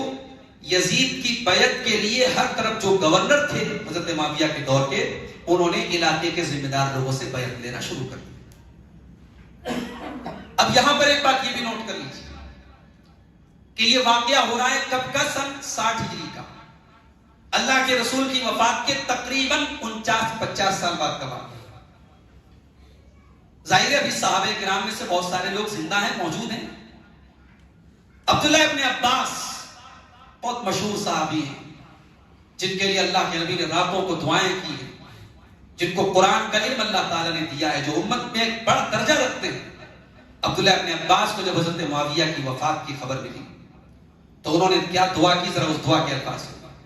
انہوں نے کہا اللہم اوسع لمعاویہ, اے اللہ تو معاویہ کے لیے اپنی رحمت کے دروازوں کو کھول دے. اما واللہ ما کان مثل من قبلہ, اللہ کی قسم معاویہ اپنے سے پہلے کے لوگوں کی طرح نہیں تھے. ولا یاتی بعدہ مثلہ, اور نہ معاویہ کے بعد ان کے جیسا کوئی آئے گا. کیا بات. ہم کبھی یہ نہیں کہتے کہ حضرت معاویہ اس مقام پر تھے نعوذ باللہ جو مقام ابو بکر کا تھا, عمر کا تھا, عثمان کا تھا. وہ اپنے سے پہلے کے جیسے لوگوں کے لیے دور اور حالات کے تحت بہت کچھ بدلتا ہے. حکومت کے طور طریقے بدلے, دولتیں آئی, کشادگی آئی, خوشحالی آئی. اب آپ تقویٰ اور ایمان کا وہ معیار جو حضرت عمر کے دور میں ہے وہ حضرت معاویہ کے دور میں اس کو ڈھونڈنے کے بہت مشکل ہوگا. حضرت معاویہ اپنے سے پہلے کے لوگوں کے جیسے نہیں تھے اور نہ ان کے بعد کوئی ان کے جیسا آ سکتا ہے. یہ عبداللہ ابن عباس کا بڑا بہترین کمنٹ ہے. اس کے بعد کہتے ہیں وَإِنَّ ابْنَهُ یزید, ان کا بیٹا یزید لَمِن صَالِحِ آلِهِ, ان کا نیک بیٹا ہے. فَالْزِمُوا مَجَالِسَكُمْ, تو اے لوگوں تم اپنے اپنے گھروں پہ رہو. وَآتُوا طَاعَتَكُمْ وَبَيَّتَكُمْ, اور تم خلیفہ وقت کی اطاعت کر لو, ان کے ہاتھ پر بیعت کر لو, کوئی کسی طریقے کا کوئی فتنہ نہ پیدا کرے. یہ عبداللہ ابن عباس سینئر صحابی ہیں اس وقت جو موجود صحابہ ہیں. ان کا یہ کمنٹ ہے کہ بھائی وہ نیک ہیں, اچھے باپ کے بیٹے ہیں, خود بھی نیک ہے, ان کے ہاتھ پر بیعت کرو. اصل میں یزید کے تعلق سے جو ایک نیگیٹو ماحول بنایا گیا کربلا کے واقعے کی بنیاد بنا کر کیا گیا. کربلا کے واقعے کے بعد ایک اور واقعہ ہوا یزید کے دور میں, وہ بھی بہت خطرناک واقعہ تھا. مدینہ کے اندر بغاوت ہو گئی اور یزید کی فوج نے مدینہ پر حملہ کیا. اب بڑے غور سے سنیے گا, یزید کی فوج نے جب مدینہ پر حملہ کیا تو اس وقت حضرت حسین کے ایک سوتیلے بھائی تھے, حضرت علی کے بیٹے تھے, ان کا نام تھا محمد ابن حنفیہ. یہ حضرت حسین کے سوتیلے بھائی تھے. تو جو لوگ باغی تھے وہ لوگ ان کے پاس گئے اور کہا کہ آپ یزید کے خلاف ہمارا ساتھ دیجئے اور یزید کے خلاف آپ بغاوت کیجئے. تو انہوں نے کہا, ان لوگوں نے یزید کی کمپلینٹ کی کہ یزید شراب پیتا ہے, نماز چھوڑتا ہے اور اللہ کی کتاب کے احکام سے تجاوز کرتا ہے. اب غور کیجئے گا, یہ واقعہ کربلا کے بعد کا واقعہ ہے. حضرت حسین کی شہادت ہو چکی ہے, اس کے بعد کا واقعہ ہے. حضرت محمد ابن حنفیہ کہتے ہیں قد حضرتہ واقمت عنده فرأيته مواظبا على الصلاة. کہتے کیسی بات کر رہے ہو تم لوگ, میں تو یزید کے ساتھ رہا ہوں، میں نے دیکھا وہ نماز کے پابند ہیں، متحریا للخیر، بھلائی کے طلبگار ہیں، یسأل عن الفقہ، اور دین کے مسائل کے بارے میں سوال و جواب کرتے ہیں، ملازما للسنہ، اور سنت کی پابندی کرتے ہیں۔ تو ان لوگوں نے کہا کہ یزید نے آپ کو دکھانے کے لیے ایسا کیا ہوگا۔ تو حضرت محمد بن حنفیہ نے کہا کہ یزید کو مجھ سے کیا ڈر تھا یا مجھ سے کیا امید تھی، یزید کو میرے سامنے بننے کی کیا ضرورت تھی۔ اس کا مطلب کہ اسی دور میں پروپیگنڈا شروع ہو چکا تھا، اور واقع کربلا کے بعد حضرت حسین کے گھر کے ایک انسان کی یہ بہت بڑی یہ شہادت اور گواہی ہے۔ اس واقعے کی گتھیوں کو سلجھانے کے لیے حضرت محمد بن حنفیہ کا یہ کمنٹ ہمیں ضرور اپنے سامنے کرنا چاہیے کہ اگر یزید کا کردار اتنا برا ہوتا تو ان کے گھر کا ان کے سوتیلے بھائی جو بہت احترام کرتے تھے حضرت حسین کا، اور حضرت حسین ان کا بہت احترام کرتے تھے، محمد بن حنفیہ، اتنا بہترین کمنٹ انہوں نے کیا کہ نماز کے پابند ہیں، دین پر چلنے والے ہیں، سنت کے جانکار ہیں، اتنا بڑا کمنٹ وہ نہیں کر سکتے تھے۔ اب یہاں ایک سوال پیدا ہوتا ہے، بہت بڑا سوال ہے بھئی، حضرت حسین جیسے انسان موجود ہیں، عبداللہ ابن عمر جیسے لوگ موجود ہیں، عبداللہ ابن عباس جیسے لوگ موجود ہیں، عبداللہ ابن زبیر جیسے لوگ موجود ہیں، تو حضرت معاویہ نے یزید کو خلیفہ کیوں نامینیٹ کیا؟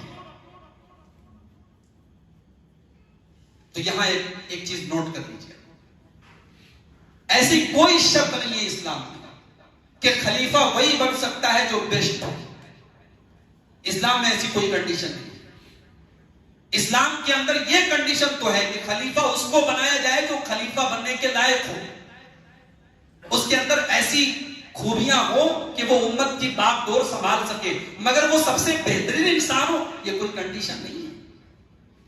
یہ تو ایک اتفاق تھا کہ حضرت ابوبکر صدیق اپنے دور میں بیسٹ تھے، حضرت عمر اپنے دور میں بیسٹ تھے، حضرت عثمان اپنے دور میں بیسٹ تھے، حضرت علی اپنے دور میں بیسٹ تھے، مگر یہ کوئی شریعت کا رول نہیں تھا اور نہ ہر دور میں اس کو اپلائی کیا جا سکتا۔ اور یہ بات حضرت معاویہ بھی جانتے تھے کہ میرے بیٹے سے بھی بہتر لوگ موجود ہیں اس وقت مسلمانوں کے درمیان، مگر امت کے کلمے کو ایک رکھنے کے لیے، امت کے اندر اتحاد کو قائم رکھنے کے لیے انہوں نے افضل لوگوں کو چھوڑ کر کے ان سے کمزور درجے کے آدمی کو خلیفہ نامینیٹ کیا اپنے پیچھے، تاکہ امت کا اتحاد قائم رہے۔ اور یہ بات جو میں کہہ رہا ہوں اس کے پیچھے میری دلیل کیا ہے، آئیے میں ایک آپ کو بہت مضبوط دلیل آپ کو پیش کر رہا ہوں۔ امام ذہبی نقل کرتے ہیں اپنی کتاب تاریخ اسلام میں کہ صحابی رسول حضرت بشیر کے پاس جب حمید بن عبد الرحمن یزید کی ولی عہدی کے وقت آئے تو حضرت بشیر رضی اللہ تعالیٰ نے بڑی پیاری بات کی، انہوں نے کہا یقولون انما یزید لیس بخیر امت محمد، لوگ کہتے ہیں کہ یزید اس امت میں سب سے بہترین انسان نہیں ہے، وانا اقول ذلک، میں بھی کہتا ہوں کہ یزید بیسٹ نہیں ہے، ولکن لأن یجمع اللہ امت محمد، لیکن اللہ تعالیٰ امت محمد کو جمع رکھے، امت کا اتحاد قائم رکھے، احب الی من ان تفترقا، امت کے بٹوارے سے بہتر ہے مجھے یہ چیز، امت میں تفرقہ پیدا نہ ہو، اس لیے یزید سب سے بہترین انسان نہیں ہے، ان سے بھی اچھے لوگ موجود ہیں، مگر میں اس بیعت کے لیے تیار میں بیعت کر رہا ہوں۔ یہ اس وقت کے دور میں زیادہ تر صحابہ کا یہی اوپینین تھا۔ اور یہاں ایک بات میں اور آپ سے کہنا چاہوں گا کہ حضرت معاویہ نے پوری نیک نیتی کے ساتھ، دل میں کوئی چور نہیں تھا، انہوں نے یزید کو اس عہدے کے لائق سمجھ کر نامینیٹ کیا تھا، مگر بعد کے واقعات سے یہ بات سمجھ میں آئی کہ حضرت معاویہ کا ڈیسیژن صحیح ثابت نہیں ہوا۔ مگر تاریخ بہت بے رحم ہوتی ہے، تاریخ ہمارے حساب سے نہیں چلتی۔ عثمان غنی کی شہادت ہوئی تو ہوئی، ہم جب پڑھتے ہیں ہماری آنکھوں سے آنسو آتے ہیں، ہم ان حالات کو دیکھ کر کے ہمیں درد ہوتا ہے، مگر ہم کچھ کر نہیں سکتے، اللہ تعالیٰ کی مشیت تھی اور وہ حالات ہوئے۔ اللہ تعالیٰ کی تقدیر میں یہ بات بھی لکھی تھی کہ کربلا میں ایک ثانیہ ہونا ہے اور حسین رضی اللہ تعالیٰ کو شہادت کے مقام تک پہنچنا ہے، اور یہ سب کچھ ہونا تھا میرے میں۔ حضرت معاویہ نے بہتر سمجھ کر، اچھا سمجھ کر اپنے بیٹے یزید کو نامینیٹ کیا تھا، مگر بعد کے حالات میں ان کا یہ ڈیسیژن بہت مناسب نہیں ثابت ہوا۔ جو بعد میں جو فتنے پیدا ہوئے، چاہے کربلا کا واقعہ ہو، جو اور بھی بعد میں جو واقعات ہوئے، لیکن ظاہر ہے کہ اللہ تعالیٰ کی ایک مشیت تھی کہ یہ معاملہ ہو کر کے رہا۔ اب یہاں یزید کو جب نامینیٹ کیا جا رہا تھا، حضرت معاویہ رضی اللہ تعالیٰ عنہ اپنے بعد جب یزید کو نامینیٹ کر رہے تھے تو حضرت معاویہ کا اسٹینڈ کیا تھا؟ حضرت معاویہ نے عبداللہ بن عمر رضی اللہ تعالیٰ عنہ سے کہا تھا کہ انی خفت ان اذر الرعیۃ من بعدی کالغنم المطیرۃ لیس لها رائی. کہا کہ اے عبداللہ مجھے ڈر ہے میں امت کو ایسے حال میں نہ چھوڑ کے چلا جاؤں کہ بارش کی رات ہے، طوفانی رات ہے اور بکریوں کا ریوڑ ہے اور کوئی ان کی نگرانی کرنے والا نہیں ہے، میں اس امت کو اس حال میں نہیں چھوڑ کے جا سکتا، مجھے اس بات کا ڈر ہے. اسی لیے علامہ ابن خلدون رحمۃ اللہ علیہ لکھتے ہیں کہ حضرت معاویہ نے اپنے بیٹے جو یزید کو اپنے بعد نامینیٹ کیا، اس کی وجہ صرف اور صرف اتنی تھی، مراعات المصلحۃ فی اجتماع الناس، لوگوں کے اندر اجتماعیت باقی رہ جائے، واتفاق احوائہم، اور لوگوں میں اتفاق رہے، بے اتفاق اہل الحل والعقد علیہ حینئذ. اس دور کے جو اہل حل و عقد تھے، اس دور کے جو مضبوط لوگ تھے، وہ اسی بات پر متفق ہو سکتے تھے، اس لیے کہ اس دور میں اہل حل و عقد کون لوگ تھے؟ بنو امیہ کے لوگ تھے، اور بنو امیہ اپنے علاوہ کسی اور کی خلافت پر اس وقت راضی نہیں ہو سکتے تھے، اور قریش کا سب سے مضبوط قبیلہ اس وقت وہی تھا. تو حضرت معاویہ رضی اللہ تعالیٰ عنہ نے اس لیے یزید کو ترجیح دی اور افضل کو چھوڑ کر کے مفضول کو انہوں نے اپنے بعد خلیفہ نامینیٹ کیا، اور حضرت معاویہ کے بارے میں اس کے علاوہ کچھ اور سوچا نہیں جا سکتا. یہ علامہ ابن خلدون نے بہت ہی بہترین انالائز کیا ہے اس پورے واقعے کو، آپ ان کے مقدمہ ابن خلدون کی بات پڑھ سکتے ہیں.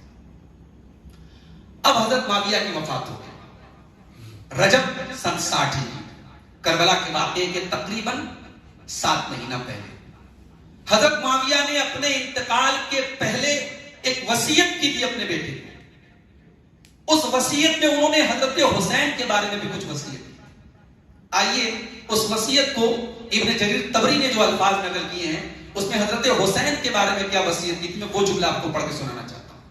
حضرت معاویہ نے وصیت میں لکھا تھا، یہ کہا تھا وَأَمَّا الْحُسَيْنُ بْنُ عَلِي، جہاں تک حضرت حسین ابن علی کا معاملہ ہے، فَإِنَّهُ رَجُلٌ خَفِيفٌ، میرے بیٹے یزید وہ جذباتی انسان ہے، وَأَرْجُو أَن يَكْفِيَهُ اللَّهُ بِمَنْ قَتَلَ أَبَاهُ، اور مجھے امید ہے کہ جن لوگوں نے ان کے والد کو قتل کیا، ان کے بھائی کو ذلیل کیا، ان کا انجام دیکھ کر کے، ان کے حالات دیکھ کر کے حضرت حسین سمجھ جائیں گے.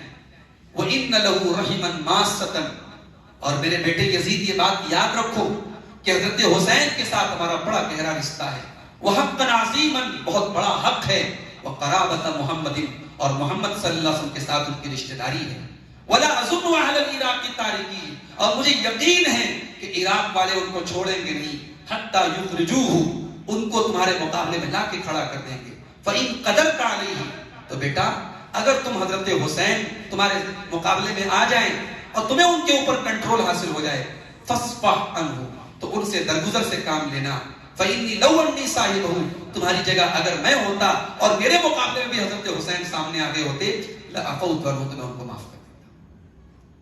یہ وصیت کی حضرت معاویہ نے اپنے بیٹے کے ساتھ. اب یہاں ایک بات اور نوٹ کیجیے، حضرت معاویہ کی جب وفات ہوئی، حضرت حسین اس وقت کہاں تھے؟ مدینہ میں تھے. مدینہ کے اس وقت جو گورنر تھے ولید ابن عقبہ، ولید ابن عقبہ کو یزید نے خط لکھا کہ حضرت معاویہ کی وفات ہو گئی ہے، اور حکم دیا یزید نے کہ مدینہ کے اندر جو بڑے بڑے سینئر لوگ ہیں، عبداللہ ابن عمر، عبداللہ ابن زبیر اور حضرت حسین ابن علی، ان سب لوگوں سے خلیفہ وقت کی بیعت لے لو. کیونکہ اس وقت یہ دستور تھا، ساری پبلک سے بیعت نہیں لی جاتی تھی، جو بڑے بڑے اہم لوگ ہوتے تھے ان سے بیعت لے لی جاتی تھی، اور وہ ساری امت کو ریپرزینٹ کرتے تھے. تو یزید نے مدینہ کے گورنر کو خط لکھا کہ ان 3 لوگوں سے بیعت لی جائے. تو ولید نے حضرت عبداللہ ابن زبیر کو اور حضرت حسین کو بلوایا. عبداللہ ابن زبیر نہیں آئے، حضرت حسین رضی اللہ تعالیٰ عنہ آئے، اور انہوں نے حضرت معاویہ کی وفات پر تعزیت پیش کی، ان کی وفات پر افسوس کا اظہار کیا. اور اس کے بعد حضرت حسین نے کیا کہا تھا؟ امام طبری نقل کرتے ہیں، انہوں نے کہا فَإِنَّ مِثْلِي لَا يُعْتِي بَيْعَتَهُ سِرًّا، میرے جیسا انسان سیکرٹ طریقے سے بیعت نہیں کرتا. وَلَا أَرَاكَ تَجْتَرِيُّ بِهَا مِنِّي سِرًّا، اور مجھے لگتا ہے کہ تم بھی مجھ سے سیکرٹ بیعت نہیں لوگے. دُونَ أَن تُظْهِرَ عَلَى رُؤُوسِ النَّاسِ، تم بھی چاہو گے کہ میں پبلک کے سامنے بیعت دوں. فَإِذَا خَرَجْتَ إِلَى النَّاسِ، تو اگلے دن جب تم لوگوں کے سامنے نکلنا، فدعوتهم الى البیعہ، اور لوگوں کو بیعت کے لیے بلانا تو مجھے بھی بلا لینا، جو لوگوں کا معاملہ رہے گا وہ میرا بھی معاملہ رہے گا، میں بیعت کر لوں گا۔ حضرت حسین نے یہ اوپینین رکھا، لیکن اسی رات حضرت حسین مدینہ سے مکہ چلے گئے۔ حضرت حسین یزید کی خلافت کے تعلق سے، یزید کے خلیفہ ہونے کے بعد، حضرت معاویہ کی وفات کے بعد حضرت حسین کا اسٹینڈ حقیقت میں کیا تھا، یہ حضرت حسین نے کبھی کھل کر اس کا اظہار نہیں کیا۔ بعض علماء یہ کہتے ہیں کہ حضرت حسین رضی اللہ تعالیٰ عنہ کا یہ اسٹینڈ تھا کہ وہ یزید کو خلیفہ نہیں سمجھتے تھے، ان کا یہ اسٹینڈ تھا کہ عراق والے، کوفہ والے یزید کو خلیفہ ماننے کے لیے تیار نہیں ہے، لہذا یزید کی خلافت مکمل نہیں ہوئی ہے اور میں عراق چلا جاتا ہوں، کوفہ چلا جاتا ہوں، اگر سارے لوگ میرے ہاتھ پر بیعت کر لیتے ہیں تو پھر مسلمانوں کا صحیح خلیفہ میں ہوں، نہ کہ یزید ہے۔ ایک اسٹینڈ علماء نے حضرت حسین کے عمل سے، ان کے کام سے اس کا اندازہ لگایا، ورنہ حضرت حسین نے اپنی زبان سے کہیں اس کا اظہار نہیں کیا۔ یہ بہت پوائنٹ کی بات ہے، اس کو نوٹ کیجیے۔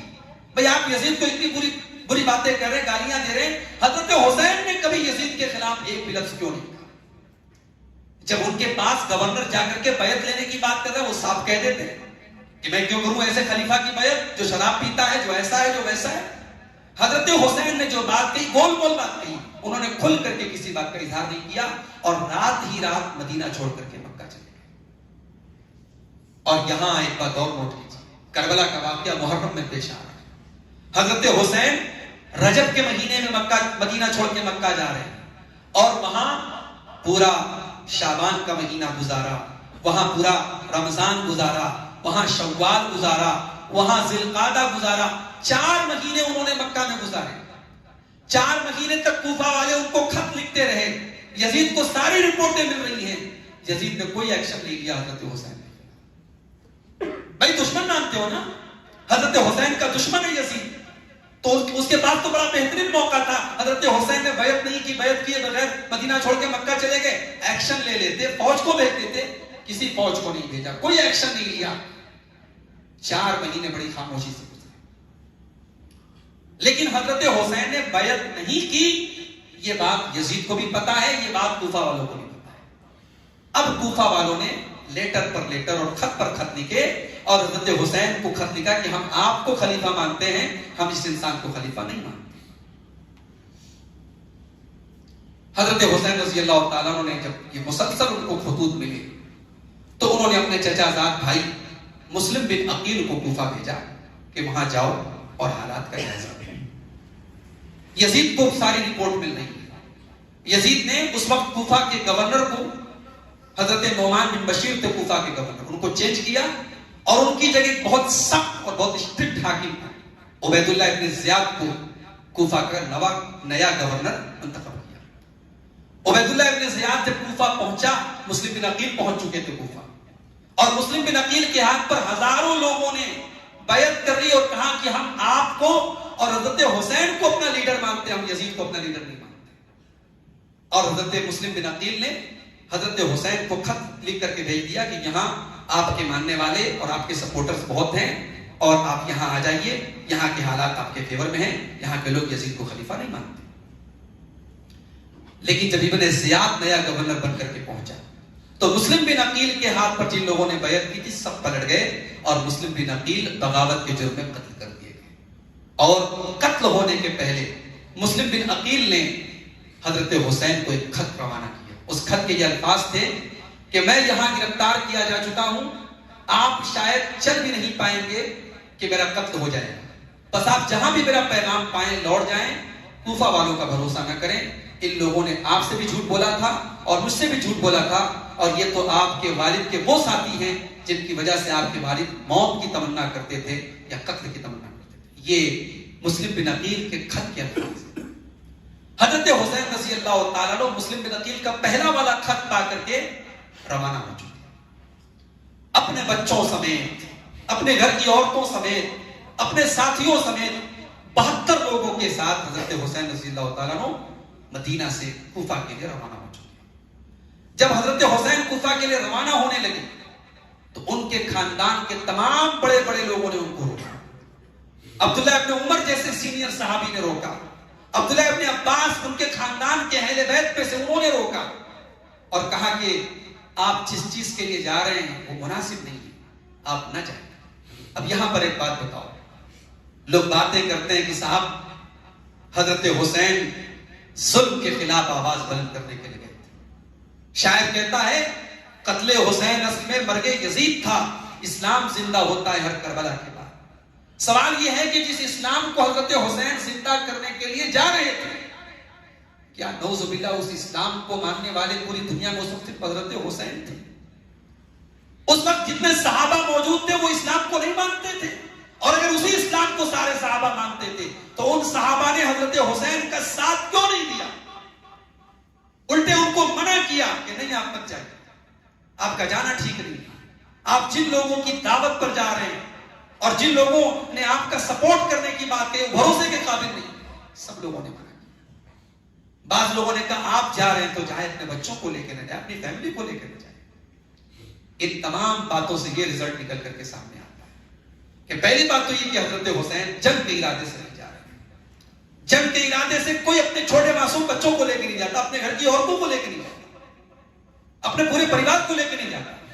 حضرت علی نے بہت جنگیں کی، اپنے گھر کے چھوٹے بچوں کو لے کے نہیں گئے، اپنے گھر کی عورتوں کو لے کے نہیں گئے۔ حضرت حسین کے نانا جناب محمد الرسول اللہ صلی اللہ علیہ وسلم نے اپنی زندگی میں بہت جنگیں کی، بدر ہوئی، احد ہوئی، خندق ہوئی، حنین ہوئی۔ اللہ کے نبی اپنے گھر کے چھوٹے بچوں کو لے کے تو نہیں گئے، جنگ کے مقصد سے نہیں گئے تھے۔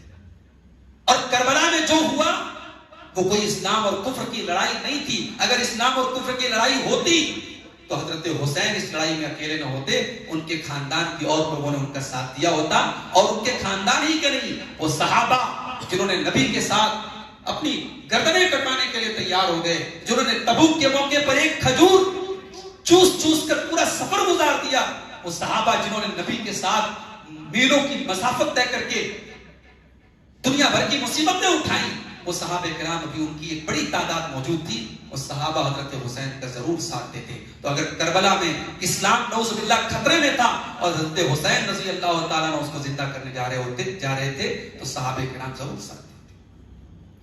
بہرحال حضرت حسین جب چلے راستے میں ان کو مسلم بن عقیل کا خط ملا۔ یہ خط جب ملا حضرت حسین کو تو کربلا سے تقریباً 8-10 کلومیٹر پہلے قادسیہ ایک جگہ ہے، قادسیہ سے 3 میل پہلے حضرت حسین کو یہ خط ملا، اور علامہ طبری نقل کرتے ہیں کہ حضرت حسین نے خط ملتے ہی واپس لوٹنے کا ارادہ کیا، نہیں جانا ہے مجھے۔ جب یہ ظلم کے خلاف آواز بلند کرنے جا رہے تھے اور اسلام خطرے میں تھا اور اسلام کو زندہ کرنے جا رہے تھے تو واپس لوٹنے کا ارادہ کیسے کر لیا میرے بھائی؟ اس کا مطلب کی کہانی وہ نہیں ہے جو بیان کی جائے۔ حضرت حسین سمجھ گئے تھے کہ میرے ساتھ فراڈ کیا گیا ہے، دھوکہ کیا گیا، میں جو سمجھ رہا تھا وہ بات غلط نکلی، یزید کو اور تمام لوگوں نے خلیفہ مان لیا ہے اور کوفہ کے لوگوں کا صرف یہ بہکاوا ہے، مجھے کوفہ جانے کا کوئی مطلب میرا نہیں ہے۔ حضرت حسین نے واپس جانے کا ارادہ کیا، مگر مسلم بن عقیل کے جو بھائی لوگ ساتھ میں تھے انہوں نے کہا واللہ لا نرجع حتى نصیب بثارنا او نقتل، اللہ کی قسم ہم نہیں واپس جائیں گے جب تک اپنے بھائی کا انتقام نہ لے لیں یا ہم قتل نہ کر دیے جائیں۔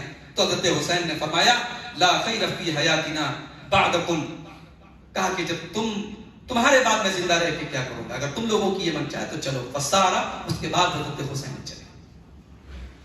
اب یہاں ابن زیاد نے ایک اپنی فوجی ٹکڑی بھیجی، پوری فوج نہیں، ایک فوج کا دستہ بھیجا، اور اس فوج کے دستے کا جو کمانڈر تھا اس کا نام تھا عمر بن سعد، اس کو بھیجا کہ جا کر کے حضرت حسین کو روکو اور حضرت حسین سے کہو کہ وہ کیا چاہتے ہیں۔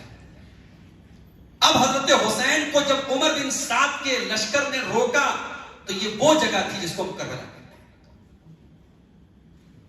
لشکر نے روکا تو حضرت حسین نے کہا کہ میں 3 چیزوں میں سے کوئی ایک چیز میں چاہتا ہوں۔ ایک آپشن میرا یہ ہے کہ آپ لوگ مجھے واپس جانے دیں، دوسرا آپشن یہ ہے میری فیملی کو واپس جانے دیں اور مجھے کسی اسلامی سرحد کی طرف روانہ کر دیں، میں اللہ کی راہ میں جہاد کرنے چلا جاتا ہوں، اور تیسرا آپشن یہ ہے کہ مجھے یزید کے پاس بھیج دیں، میں یزید سے بات کروں۔ اب ظاہر ہے یزید سے کیا بات کریں؟ جب یزید سے بات کریں گے تو پھر دودھ کا دودھ اور پانی کا پانی ہو جائے گا. ان کے پاس وہ لیٹرز موجود ہے جو اہل کوفہ نے ان کو لکھے, وہ بوری موجود ہے خطوط. اس ظاہر وہ خطوط کی بوری وہ کوفہ والوں کے جرم کی داستان ہے. اور حضرت حسین کے ساتھ جو کوفی لوگ آئے تھے راستے سے جو ان کو ملے تھے, وہ کبھی یہ نہیں چاہتے تھے کہ حضرت حسین یزید کے پاس جائے. اور حضرت حسین کا یہ کہنا کہ میں یزید کے پاس جاؤں, یہ صاف اس بات کی دلیل ہے کہ حضرت حسین یزید کے بارے میں کوئی نگیٹو خیال نہیں رکھتے تھے. جو بیان کیا جاتا ہے کہ وہ یزید کو بہت برا سمجھتے تھے اور ظالم سمجھتے تھے, اگر وہ ظالم سمجھتے تھے تو اس کا مطلب نعوذ باللہ وہ اتنے بزدل تھے کہ جب دیکھا انہوں نے کہ میری جان خطرے میں تو یزید کے پاس جانے کا آپشن پیش کیا. اس کا مطلب یہ ہوا کہ اس پورے واقعے میں بہت ساری گتھیاں ہیں, اور حضرت حسین کے یہ تین آپشن کو جب ہم اپنے سامنے رکھتے ہیں تو گتھیاں دھیرے دھیرے کھلنے لگتی ہیں, اور یہ سمجھ میں آتا ہے کہ حضرت حسین در حقیقت اہل کوفہ کے کرتوت کو بتانا چاہ رہے تھے یزید کے پاس جا کر. اور امام ابن کثیر نے تو یہاں تک الفاظ نقل کیے کہ مجھے امیر المومنین یزید کے پاس جانے کا, یزید کے لیے امیر المومنین کا لفظ استعمال کیا حضرت حسین رضی اللہ تعالیٰ عنہ نے. علامہ ابن کثیر نے نقل کیا ہے بدایہ. مگر ابن زیاد کی ضد جو ہے اس نے معاملہ خراب کر دیا. جب عمر بن سعد تیار ہو گیا کہ بہت اچھی بات ہے, آپ کوئی فتنہ فساد نہیں چاہتے, کوئی جنگ نہیں چاہتے, آپ نے تین آپشن رکھے, بہت اچھی بات ہے.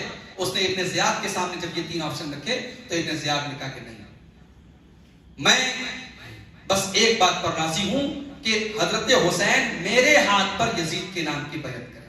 حضرت حسین اس کے لیے تیار ہیں, اور ظاہر ہے ان کی خودداری کے خلاف بات ہے. اور اس کے بعد وہ افسوسناک واقعہ پیش آیا. اب ظاہر ہے کہ 72 لوگ تھے, پھر اس میں بچے بھی شامل تھے, عورتیں بھی شامل تھیں. اب اس میں حقیقت میں کیا ہوا ہوگا اس کا ادراک تو کرنا بہت مشکل ہے, لیکن یقیناً اس میں تو کوئی دو رائے نہیں کہ حضرت حسین شہید ہوئے, ان کے گھر کے بہترین لوگ شہید ہوئے. اور بڑی عجیب بات ہے کہ کربلا کے شہداء کی جب لسٹ بیان کی جاتی ہے اور بیان کرنے والے رو رو کر بیان کرتے ہیں تو کربلا کے ان شہیدوں میں حضرت علی کے 3 بیٹوں کا نام کوئی نہیں لیتا. اس میں علی کے بھی 3 بیٹے تھے, ایک بیٹے کا نام تھا ابو بکر, ایک بیٹے کا نام تھا عمر, اور ایک بیٹے کا نام تھا عثمان. کربلا کی داستان رو رو کر بیان کرنے والے یہ 3 نام کبھی نہیں بیان کریں گے, کیونکہ یہ 3 نام بیان کریں گے تو دنیا پوچھے گی کہ تم تو کہتے ہو کہ ابو بکر ان کے دشمن تھے, عمر ان کے دشمن تھے, عثمان ان کے دشمن تھے, اور علی نے اپنے دشمنوں کے نام پر اپنے بچوں کے نام پر رکھے. کربلا کے ان شہیدوں میں حضرت حسن کے بھی 3 بیٹے تھے, ان کے نام بھی ابو بکر تھے, عمر تھے, عثمان تھے. کربلا کے ان شہیدوں میں حضرت حسین کا بھی ایک بیٹا تھا, اس کا نام عمر تھا. اور علامہ ابن تیمیہ نے نقل کیا ہے کہ اللہ کی لعنت ہو ان تمام لوگوں پر جنہوں نے حضرت حسین کو قتل کیا, یا ان کے قتل پر مدد کی, یا ان کے قتل سے راضی ہوا. یقیناً وہ سب اللہ کی لعنت کے حقدار ہیں. مگر یہ بات کسی معتبر روایت سے پایہ ثبوت کو نہیں پہنچتی کہ یزید نے حضرت حسین کے قتل کا حکم دیا, یا یزید ان کے قتل پر راضی تھا, یا یزید نے کسی طریقے کا آرڈر دیا ہو کہ ہاں حضرت حسین کو. بلکہ الٹے تاریخی روایات یہ کہتی ہے کہ بعد میں حضرت حسین کے پاس جب حضرت حسین کے بیٹے علی ابن حسین یزید کے پاس پہنچے تو یزید نے افسوس کا اظہار کیا اور ان کے پورے خاندان کے ساتھ تعزیت کا اظہار کیا اور کہا کہ اللہ کی لعنت ہو ابن مرجانہ پر, ابن زیاد پر, اگر میں اس کی جگہ ہوتا تو یقیناً ایسا ہونے نہ دیتا. مگر پھر بھی ایک بلیم یزید کے سر پر یہ ہے کہ اس نے ابن زیاد سے کوئی بدلہ نہیں. اب اس کی لوگ صفائی دیتے ہیں کہ کوفہ کو چلانے کے لیے ابن زیاد کے جیسا سخت گورنر چاہیے تھا, مگر وہ صفائی ہم اس کو مناسب نہیں سمجھتے. بہرحال اس واقعے کا ذمہ دار بہت حد تک ابن زیاد نظر آتا ہے, اور یزید نے ابن زیاد کے خلاف کوئی ایکشن نہیں کیا. یہ یزید کی ایک بہت واضح غلطی نظر آتی ہے. اب آخری سوال جس پر ہم بات ختم کریں گے کہ یزید کے بارے میں ہمارا اسٹینڈ کیا ہونا چاہیے. یزید کے بارے میں ایک طرف وہ روایت بھی ملتی ہے اور بالکل صحیح روایت ہے کہ اللہ کے پیارے نبی نے جس لشکر کے تمام فوجیوں کو جنتی ہونے کی بشارت سنائی ہے اس لشکر کے کمانڈر یزید تھے. اور دوسری طرف ان کے دور کا یہ ایک دردناک واقعہ بھی ملتا ہے. تو علماء کی ایک جماعت تو یہ کہتی ہے, علامہ ابن تیمیہ وغیرہ کے یہی موقف ہے کہ ہم یزید کی تعریف بھی نہیں کرتے اور یزید کو برا بھی نہیں کرتے, ہم یزید کے بارے میں خاموشی اختیار کرتے. اور علماء کا ایک دوسرا طبقہ ہے جو یہ کہتا ہے کہ جب بشارت موجود ہے تو ہم یزید کے لیے ترحم کی دعا یعنی رحمت کی دعا بھی کر سکتے ہیں. اور جب قتل حسین میں اور شہادت حسین میں یزید کا کوئی کردار نہیں تھا تو ہم یزید کو برا بلا کرتے ہیں. لیکن بہرحال اس پر اہل سنت والجماعت کے تمام محقق علماء کا اتفاق ہے, جو معتبر علماء ہیں ان کا اتفاق ہے کہ یزید پر لعنت ملامت کرنا مناسب نہیں. اور اگر کوئی بغیر ثبوت کے لعنت ملامت کرتا ہے تو یہ غلط بات ہے. ہماری شریعت تو عام مردوں کو بھی برا بلا کہنے سے منع کرتی ہے. اللہ کے پیارے نبی نے فرمایا لا تسبوا الاموات, اپنے مردوں کو برا بلا مت کہو, فإنهم قد أفضوا إلى ما قدموا, ان کو جو کرنا تھا وہ کر کے اللہ کو پیارے ہو گئے. اور یزید اور حضرت حسین کا معاملہ 1400 سال پورا ہے. ہم اس واقعے میں جتنا اندر تک داخل ہوتے ہیں ہمارے پاس اتنا کنٹراڈکشن ملتا ہے, اتنی آپس میں ٹکرانے والی روایتیں ملتی ہیں کہ ہم کسی ایک نتیجے تک پہنچنا ہمارے لیے بہت مشکل ہوتا ہے. ہم قرآن کی اس آیت کو اپنے سامنے رکھیں, تلک امۃ قد خلت لها ما کسبت ولکم ما کسبتم, یہ ایک امت تھی جو گزر گئی, تم جو کرو گے تمہیں اس کا ثواب ملے گا, انہوں نے جو کیا اس کا ثواب ان کو ملے گا. ہم سے اللہ تعالیٰ قیامت کے دن یہ قطعاً نہیں پوچھے گا کربلا کے واقعے کا ذمہ دار کون, لیکن اللہ ہم سے یہ ضرور پوچھے گا تم نے بغیر ثبوت کسی پر لعنت ملامت کیوں کی. اللہ ہم سے یہ ضرور پوچھے گا کہ تم حضرت حسین رضی اللہ تعالیٰ جو نبی کے نواسے تھے, نبی کے اہل بیت تھے, تم ان سے محبت کرتے تھے کہ نہیں کرتے تھے, ان کے متعلق تمہارا کیا اسٹینڈ تھا. اس لیے ہمیں اس معاملے میں اعتدال کا راستہ اپنانا چاہیے. ہم اہل بیت سے جن میں حضرت حسین بھی شامل ہیں دلی محبت رکھتے ہیں, مگر اس محبت کی وجہ سے ہم صحابہ کرام کے بارے میں کوئی گستاخی والا جملہ اپنی زبان سے نہیں نکال سکتے. آخری بات بیان کر کے بات ختم کرتا ہوں. ہمارے علماء بیٹھے ہوئے ہیں, عقیدے کی ایک کتاب ہے, میں آپ سب کو بھی ریکمینڈ کرتا ہوں, کبھی موقع ملے تو پڑھیے گا. بہت ہی مختصر سی کتاب ہے, اس کا نام ہے العقیدۃ الطحاویہ. امام طحاوی رحمۃ اللہ علیہ کی عقیدے پر بہت چھوٹی سی کتاب ہے. امام طحاوی نے اس کتاب میں 2 لائن میں ہمارا عقیدہ صحابہ کے بارے میں کیا ہونا چاہیے, 2 لائن میں انہوں نے اپنا عقیدہ لکھا ہے. اس عقیدے کو آپ یاد کر لیجئے اور اپنے بچوں کے دماغ میں ڈال دیجئے. بھئی کربلا میں کیا ہوا, حضرت حسین کی شہادت کیسے ہوئی, ان تمام باتوں کو ایک طرف رکھیے. اس پورے معاملے میں صحابہ بیچ میں آ رہے ہیں. حضرت معاویہ صحابی ہیں, حضرت مغیرہ صحابی ہیں, عمرو بن عاص صحابی ہیں. صحابہ کے متعلق ہمارا اسٹینڈ کیا ہونا چاہیے, 2 لائن نوٹ کر لیجیے. امام طحاوی لکھتے ہیں وَنُحِبُّ أَصْحَابَ رَسُولِ اللَّهِ صلی اللہ علیہ وسلم, ہم اللہ کے رسول کے صحابہ سے محبت کرتے ہیں. وَلَا نُفْرِطُ فِي حُبِّ أَحَدٍ مِّنْهُمْ, اور ہم کسی صحابی کی محبت میں حد سے آگے نہیں بڑھتے. ہم علی سے محبت کرتے ہیں مگر علی کو مشکل کشا نہیں مانتے. ہم حضرت حسین سے محبت کرتے ہیں مگر حضرت حسین کو اپنا مشکل کشا, اپنا حاجت روا نہیں مانتے. آج ہماری قوم اس قدر جاہل ہو چکی ہے. ٹیپو سلطان کی قبر پر آج میں گیا, وہاں دیکھا ایک فیملی ہے, عورتیں ہیں, بچے ہیں, ایک صاحب ہیں, اپنی پوری فیملی کو لے کر کے وہ سلام پڑھ رہے ٹیپو سلطان کے اوپر, اور اس میں ایک انہوں نے جملہ پڑھا یا صاحب المیسور کن لی ناصری, اے میسور کے بادشاہ تو میرے مددگار, تو میرا مددگار بن جا. میرے بھائی یہ کھلا ہوا شرک نہیں ہے. ٹیپو سلطان اگر اپنے دور کے بہت بڑے اللہ کے ولی بھی تھے, اگر اس کو بھی مان لیا جائے, تب بھی آپ ان کی قبر پہ جا کے ان سے یہ کہہ رہے ہیں کہ تو میرا مددگار بن جا. یہ کھلا ہوا شرک ہے میرے بھائی, اور آج امت یہ کر رہی ہے. تو کسی صحابی کے بارے میں ہم یہ عقیدہ رکھیں نعوذ باللہ کہ وہ ہمارے مشکل کشا ہیں, وہ ہمارے مددگار ہیں, ہمارے حاجت روا ہیں, یا ان کا نام لے لے تو ہماری مصیبتیں دور ہو جائیں. ہم ایسا نہیں کرتے. وَلَا نُفْرِطُ فِي حُبِّ أَحَدٍ مِّنْهُمْ, کسی صحابی کے بارے میں حد سے تجاوز نہیں کرتے. وَلَا نَتَبَرَّأُ مِنْ أَحَدٍ مِّنْهُمْ, اور کسی صحابی پر ہم تبرہ نہیں کرتے. تبرہ مطلب نفرت کا اظہار, بیزاری کا اظہار. کسی صحابی سے ہم بیزاری کا اظہار نہیں کرتے. سارے صحابہ ہمارے ہیں. ہماری رشتہ داری حسین ابن علی سے بھی نہیں ہے, اور ہماری رشتہ داری حضرت معاویہ سے بھی نہیں. ہمیں حسین بھی پیارے ہیں کیونکہ وہ نبی کے پیارے ہیں, اور ہمیں معاویہ بھی پیارے ہیں کیونکہ وہ نبی کے پیارے ہیں. جو نبی کے پیارے ہیں وہ سب ہمارے ہیں.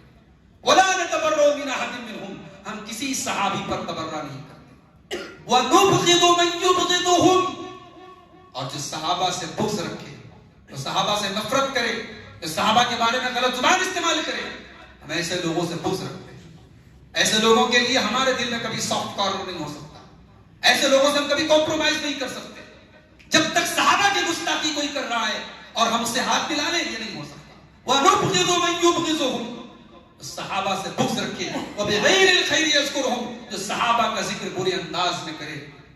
آج تو صاحب ایک کیمرہ سامنے لگا لیا، 4-5 لوگوں کو اپنے سامنے رکھ لیا اور حدیثوں کے حوالے دے دے کر اور تاریخ کی روایتوں کے حوالے دے دے کر امت کے دماغ میں حضرت معاویہ کے خلاف زہر بھر دو. اس کے بعد کہو میں ہوں علمی، میں ہوں کتابی، میں ہوں مسلم، میں ہوں کتابی.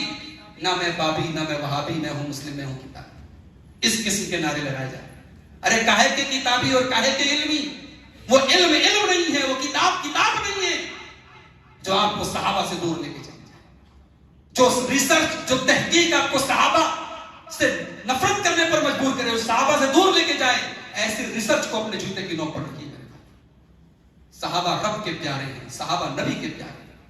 امام طحاوی کہتے ہیں جو صحابہ کا ذکر برے انداز میں کرے، میں سے لوگوں سے نفرت کرتے ہیں. وَلَا نَذْكُرُهُمْ إِلَّا بِخَيْرٍ، اور صحابہ کا ذکر ہمیشہ اچھے انداز میں ہم کرتے ہیں. وَحُبُّهُمْ دِينٌ وَإِيمَانٌ وَإِحْسَانٌ، صحابہ کی محبت دین ہے، صحابہ کی محبت ایمان ہے، صحابہ کی محبت احسان ہے. وَبُغْضُهُمْ كُفْرٌ وَنِفَاقٌ وَطُغْيَانٌ، اور صحابہ سے بغض رکھنا، صحابہ سے نفرت کرنا، یہ کفر ہے، یہ نفاق ہے، یہ سرکشی ہے، یہ حد سے تجاوز ہے. اپنی نوجوان نسلوں کو صحابہ کی سیرت بتاؤ گے. وہ ہمارے ریئل ہیروز ہیں، وہ ہمارے آئیڈیلز ہیں. انہیں خالد بن ولید کی سیرت پڑھ کے سناؤ، انہیں عمرو بن عاص کی سیرت پڑھ کے سناؤ، انہیں سعد بن ابی وقاص کی سیرت پڑھ کے سناؤ. انہیں اپنے ریئل ہیروز کے بارے میں بتاؤ، انہیں کتابیں لا کے دو، انہیں ویڈیوز اوتھینٹک علماء کی ان کو سناؤ. اپنے نوجوان نسلوں کو اور اپنے گھر کی عورتوں کو، اپنے بچوں کو، اپنے بچیوں کو صحابہ اور صحابیات کے واقعات سناؤ. یہ ہمارے ہیروز ہیں اور ان کی محبت ہمارے دین کا ایک حصہ ہے. اللہ سے دعا ہے رب العالمین ہم سب کو اپنے نبی سے، نبی کے صحابہ سے اور نبی کے اہل بیت سے صحیح اور سچی محبت کرنے کی توفیق عطا فرمائے. رب العالمین اس ریسرچ کے تعلق سے، واقعہ کربلا کے تعلق سے جو باتیں میں نے رکھی ہیں، اگر اس میں بیان کرنے کے دوران کسی بھی صحابی کے تعلق سے اگر کوئی نازیبا یا کوئی نامناسب اگر جملہ اور لفظ میرے منہ سے نکلا، اللہ اس کو معاف فرمائے. اور اللہ ہم سب کو بھی اپنی زبانوں کی حفاظت کرنے کی توفیق عطا فرمائے. اللہ تمام صحابہ کرام کا احترام کرنے کی، ان سے محبت کرنے کی ہم سب کو توفیق عطا فرمائے. صحابہ کرام کے منہج پر ہم سب کو چلنے کی توفیق عطا فرمائے. اللہ ہماری صفوں میں اتحاد پیدا فرما دے. اللہ ہم سب کو بدعت و خرافات سے بچائے. اللہ ہمیں دین محمدی پر چلنے کی توفیق عطا فرمائے. اللہ ہمیں حسین اور حسین کے نانا کہ سے صحیح محبت کرنے کی توفیق عطا فرمائے. رب العالمین ہم میں سے جو بیمار ہیں ان کو شفا کامل عاجل عطا فرمائے. جو روزی روٹی سے پریشان ہیں اللہ ان کے کاروبار میں برکت نصیب فرمائے. رب العالمین ہمیں ہر قسم کی بدعت و خرافات سے دور رکھے، جب تک دنیا میں زندہ رکھے، اسلام پر زندہ رکھے، اور خاتمہ ہم سب کا ایمان پر ہو. آمین. وآخر دعوانا ان الحمدللہ رب العالمین. والسلام علیکم ورحمۃ اللہ وبرکاتہ. جزاکم اللہ خیر.